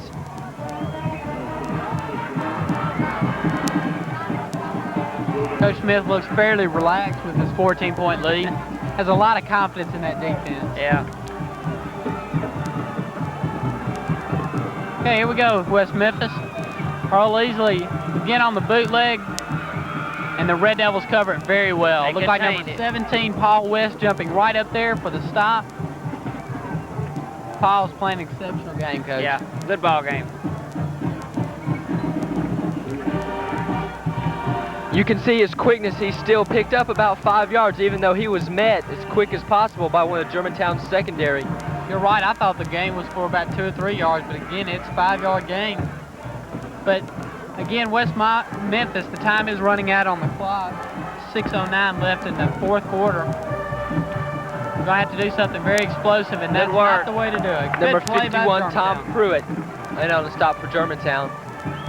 Number 51, Tom Pruitt, playing exceptional as a junior. That was a sprint draw. They'd hoped to get us spread out, trying to rush the quarterback from the outside to contain him and spread us out in the middle and pop that boy through there. But I believe, like you said, that's Tommy Pruitt made a nice play on that. Really good play. All right, it'll be third down. Going shotgun now, David. About 8 to go. Earl Easley way back. Shotgun. He's got a receiver open right up the middle. There's Howard. Was it complete? I don't know. Incomplete. At first, I thought Howard had intercepted I it. thought he was gone with it. I really never saw the ball on that one. It's 4th down and long. And they will be forced to punt. Craig Hallman back as we see Coach Harrison and Coach Smith. Germantown will receive the ball and be in good field position for another opportunity to score. Should get real good field position. Something crucial here, if the center snaps the ball too high and it goes over his head, we're going to get a safety. Right, Eric, but it looks like a good snap. Wobbly kick. He got a good roll as a ball kick. Turned out all right after a very poor kick. Looked like he just got off the side of his foot and never really got going at all. Yeah. I think they call that a shank. Like in golf. Right. Germantown has the ball, 1st down and 10 on the West Memphis 37-yard line. Coach Harrison giving instructions, always active. Really do like this new coach for the Devils. He's a good one. Offensive line's done a good job. I mean, they have really driven the West Memphis defensive people off the line of scrimmage.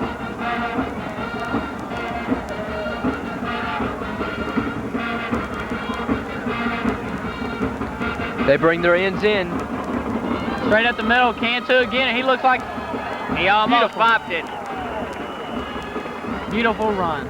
Picked up about 15 yards on that carry, David. Very impressive.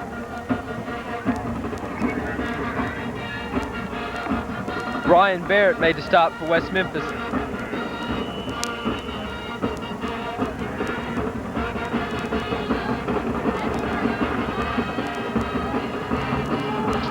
Forrest Neighbors over center. 1st down and 10. Quick pitch. Looks like to George Cantu, and they strung that out very well. I think he managed to get back to Got 4:45 left in the ball game. So see the time on the right hand of your screen. I tell you what now, David, George did a smart thing. He was heading for the sideline, and rather than trying to get an extra 2 or 3 yards and go out of bounds, he chose to keep it inbounds. He may not have gotten the 1st down, but he kept the clock running. Right, Coach. I believe he still picked up 4 or 5 yards. Sure did. See Mr. Brady, assistant principal here at Germantown, excited about the way the Red Devils are playing. Dive straight up the middle, and that's one of the few times that West Memphis has really played that well. Yeah. Devils probably still got 2 or 3 yards out of it, but they stacked it up well. They pinched in real good. Howard Moss on the carry, David. It's going to be 3rd down and about 4 yards to go. Number 72, Barry Jones made that tackle. Big 6'2", 220-pound junior. West Memphis, he'll be back next year.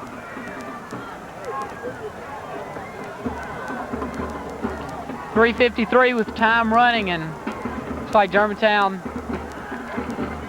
right up the middle again. Howard Moss, and he is gone for the TD. I think that's his 3rd one for tonight, 2nd or 3rd.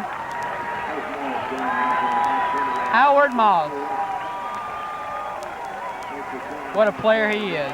Beautiful play by the line also, Coach. Sure was. Hey, we kind of caught them napping, and we ran on a quick count, then we were up, and we just popped it and drove them raw off the ball. That's the 3rd touchdown for Howard Moss. Coach Graves is on top of the press box, and he says that's it. He's got confidence. He's going downstairs to join the coaching staff. See Mike Witt lining up his kick, seeing if he can get right through the line now.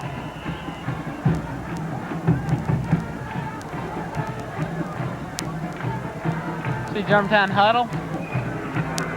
Big Eric still.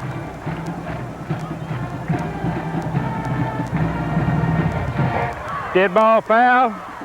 Illegal procedure on the offense. Offsides on the Red Devils.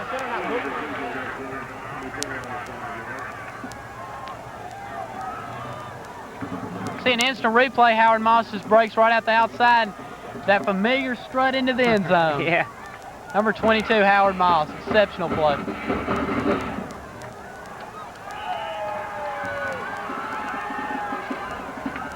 Mike Witt's got a little bit more difficult kick now, 5 yards back. Oh, it's a bootleg right. Incomplete. Good try, though. Tried to hit Bob Jicks. Good play. West Memphis is coming hard. Forrest rolled out. Looked like he was open. A little bit short. Do you know who threw that ball, Coach? That was Forrest, I believe. He was a holder. He just raced up when he caught it and rolled out. See Bob Jicks running back, ready to get set for the kickoff. 3:44 left in the game. Red Devils up by a score of 41-21. Germantown playing very exceptional. In both ball games last week and tonight, they've been able to execute their offense and defense. Anytime you can do your game plan to a T, you're going to walk away a winner. As you see some of the Germantown starters on the bench, Eric Steele. Well-deserved rest.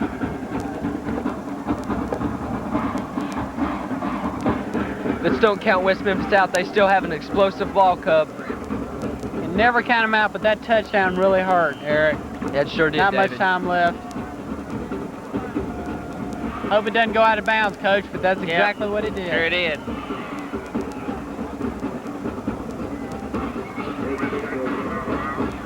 That'll be a 5-yard penalty on them. Well, how are they going to do that, Coach? They'll get the ball on the 40-yard line.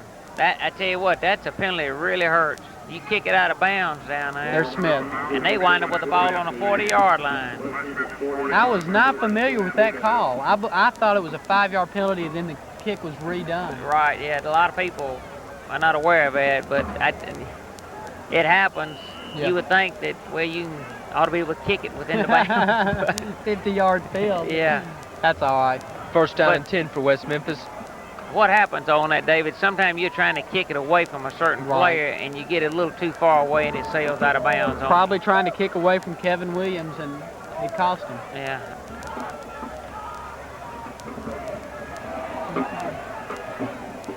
The pass Red Devils, if they can keep them in bounds just like that, that's all right. Good, yeah. Keep that clock rolling. Red Devils really not playing against West Memphis now, but the clock. I think it's about about 3 minutes, 30 seconds left in the ball game. Kevin Williams limping a little bit. He's got to be a tired young man. He has a 75-yard touchdown pass completion. He has a 75-yard touchdown run. Explosive offense just in that one young man.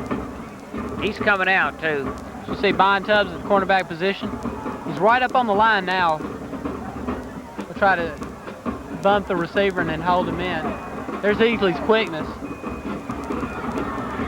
Good pass to Williams again. Good hustle by Bo Manis in. Pressure on the quarterback and then turned upfield. Came in, hit that on the tackle. Red Devils can just keep West Memphis from the big play. Yeah.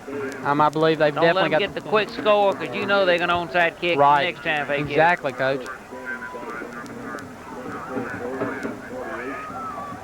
Devils have two safeties about 20 yards behind the line of scrimmage.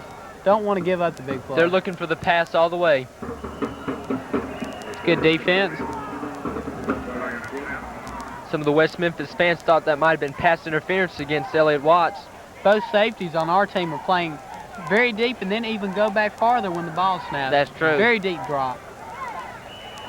So close up the West Memphis huddle. It'll be second down.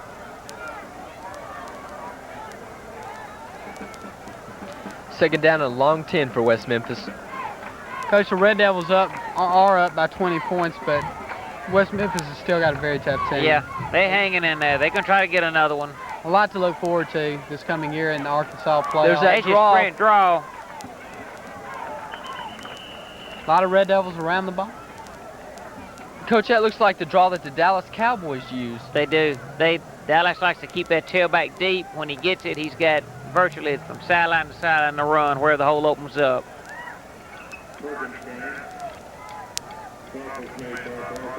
Number 33 carried that ball. Fairly nice gain. Be second down, 5 yards to go. 2:09 left in the game. Red Devils up by 20 points.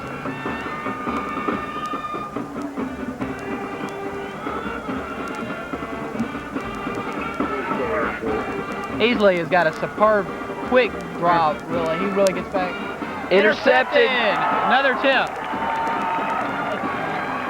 Number 10, Brian Dolly with the second interception, Coach. Yep. Big game by the young sophomore. Got it tipped, picked it off. That's the second tipped interception we've had. Very quick reaction. Good coaching.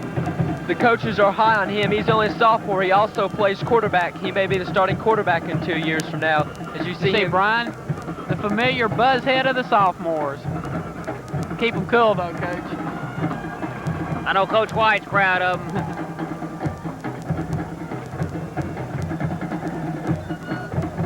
Coach, you looking for Germantown just to stay on the ground this offensive series? Yeah, I'm sure they will. They're not going to put it in there now, I don't believe. Of course, they could, but I don't believe they will.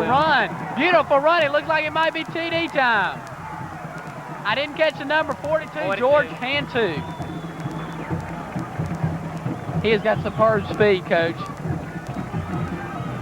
Coach, I'm sort of wondering, as we see 3 or 4 substitutes now filter in. Yeah, there's Craig Holman. Superb run by George Cantu. He picked up about 44 yards on that carry, David. As he comes out of the ball game.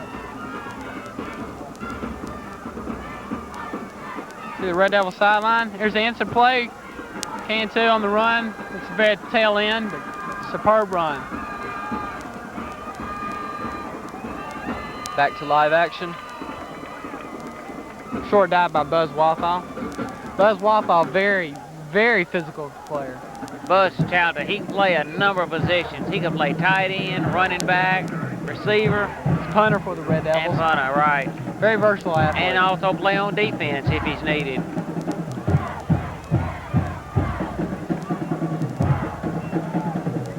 See the Germantown band trying to add a little excitement into the stands. Craig Holman on Craig his Holman, you just see the speed of Craig Holman. He got the outside bounce to the outside. And accelerated once he turned the corner.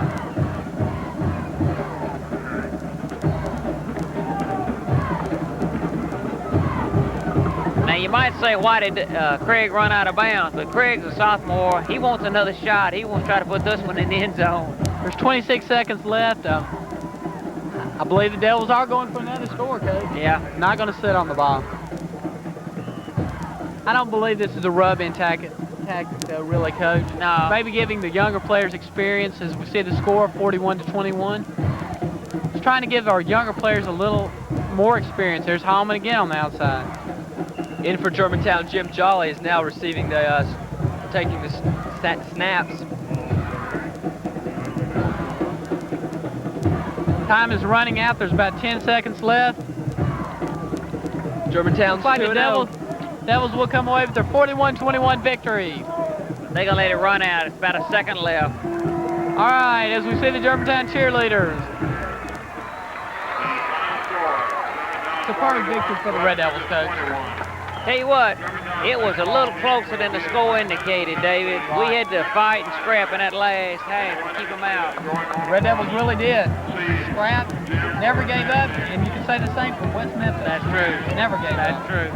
Very I knew they were going to come back. I just felt sure. I was hoping we could hold them out. As you can see us up on top of the press box here at Germantown. Red Devils all over the field. Good sportsmanship, as you see. Here we are, back on top of the press box at Germantown High School. Coach, thoroughly impressed with the offensive line play as much as anything. I tell you, I don't think we had one running play that lost yardage. I believe every running play we had, at a minimum, gained, 1 or 2 yards, and most of them were 5- and 6-yard clips at a whack. George Cantu played a superb game, Eric. David, something I noticed and I said earlier, Germantown's been able to execute their game plan. They've been able to run and try to overpower people. The result, 2 victories and no losses. As we saw throughout the game, Germantown running multiple sets. They'd run the wishbone a couple of downs, and then they'd switch formations, break the front guy out. I believe that was the key for me anyways, is West Memphis really never knew what to expect from the Red Devils. Yeah, that's, when we talked to that coach before, he said they've got to defend the whole field, and the different sets we run, the shifts, the motion, it forces him to have to defend the whole field. Plus, the motion could change their defensive coverage on how they're going to cover the field. We definitely saw the overall speed of West Memphis. Several really big runs by Kevin Williams. But overall, the Devils definitely contained the Blue Devils. Yeah, they did. And I don't think we've given our defense. I know Coach Smith didn't want to give up at 21 points. Yeah. But then again, realistically looking, they've got that speed, and anytime they got that speed, they can score. They can score, 80 yards away extremely fast. Game-breaking speed. Right. Superb. Okay, I believe we have an interview with Coach Netherland down on the field right now. So I believe that's coming up. I can see them. They're still out in the middle of the field. David, that'll be coming up. This victory shows people that Germantown can play with the best of them. West Memphis is third in Arkansas's AAA, so you can see that Germantown can play with the best of them by a very impressive victory. Okay, Danny McCleary has an interview with Coach Moore of the Blue Devils, and let's see what he thought about the game. I'm here with Grafton Moore, head coach of the West Memphis Blue Devils. Coach, it looks like your team came in emotionally ready for this game tonight, but they just couldn't pull it out. What do you see was the weakness in your team tonight, if there was one? We don't have a very good defense, and Germantown evidently has one of the best offenses I've ever seen. They just beat us in the line of scrimmage and just blew us out. Controlled the line of scrimmage when we were on defense, and they look like they have an awful good football team. You scored on 3 touchdowns, and each one was just more spectacular than the other, especially that easily 50-yard pass. Well, we've got some big play people, but we've got to play defense, and that's our big problem right now. We've got to find a way to get our defense together. Kevin Williams is probably as good a back and football player as he is anywhere in America. He's the one that caught the pass. He's the one that made all our long runs tonight. He's a great football player. Earl Easy is a good football player. We've got to get our defense together. Your team is highly ranked in Arkansas, we understand. Do you believe your team just didn't play up to their potential tonight? We shouldn't be ranked. We're not that good. That's based on what we did last year. Last year we were state runners-up. This year's a new team. We'll go out of the ranking soon, and we don't deserve to be there right now. We got to play a lot better than what we are. Well, good luck in your next week's game, Coach, and thanks for talking to us. You're welcome.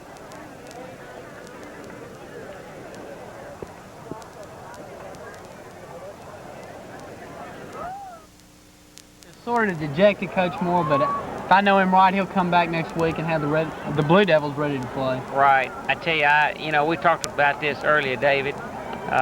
He's sort of like Coach Snellen. He likes to play good people, and he didn't play Germantown just for the idea that he thought he could come over and get an easy win. He knew he played a good football team, and he's right. He's got to get his defense together, but this game will help him in the long run. It's amazing how a loss like this a lot of times does you more good sometimes than a win, although in the standings it's going to hurt you, or maybe in the rankings, but it'll help him in the long run. Okay, I believe Danny McCleary is caught up with Coach Netherland, so let's go back down on the field with that interview. This is Ken Netherland, head coach of the Germantown football team. First of all, Coach, congratulations on a hard-fought game tonight. Thank you, Danny. I'm kind of drained myself. Our kids played well, and I tell you what, that was a hard-hitting ball game. That's the kind of football I like.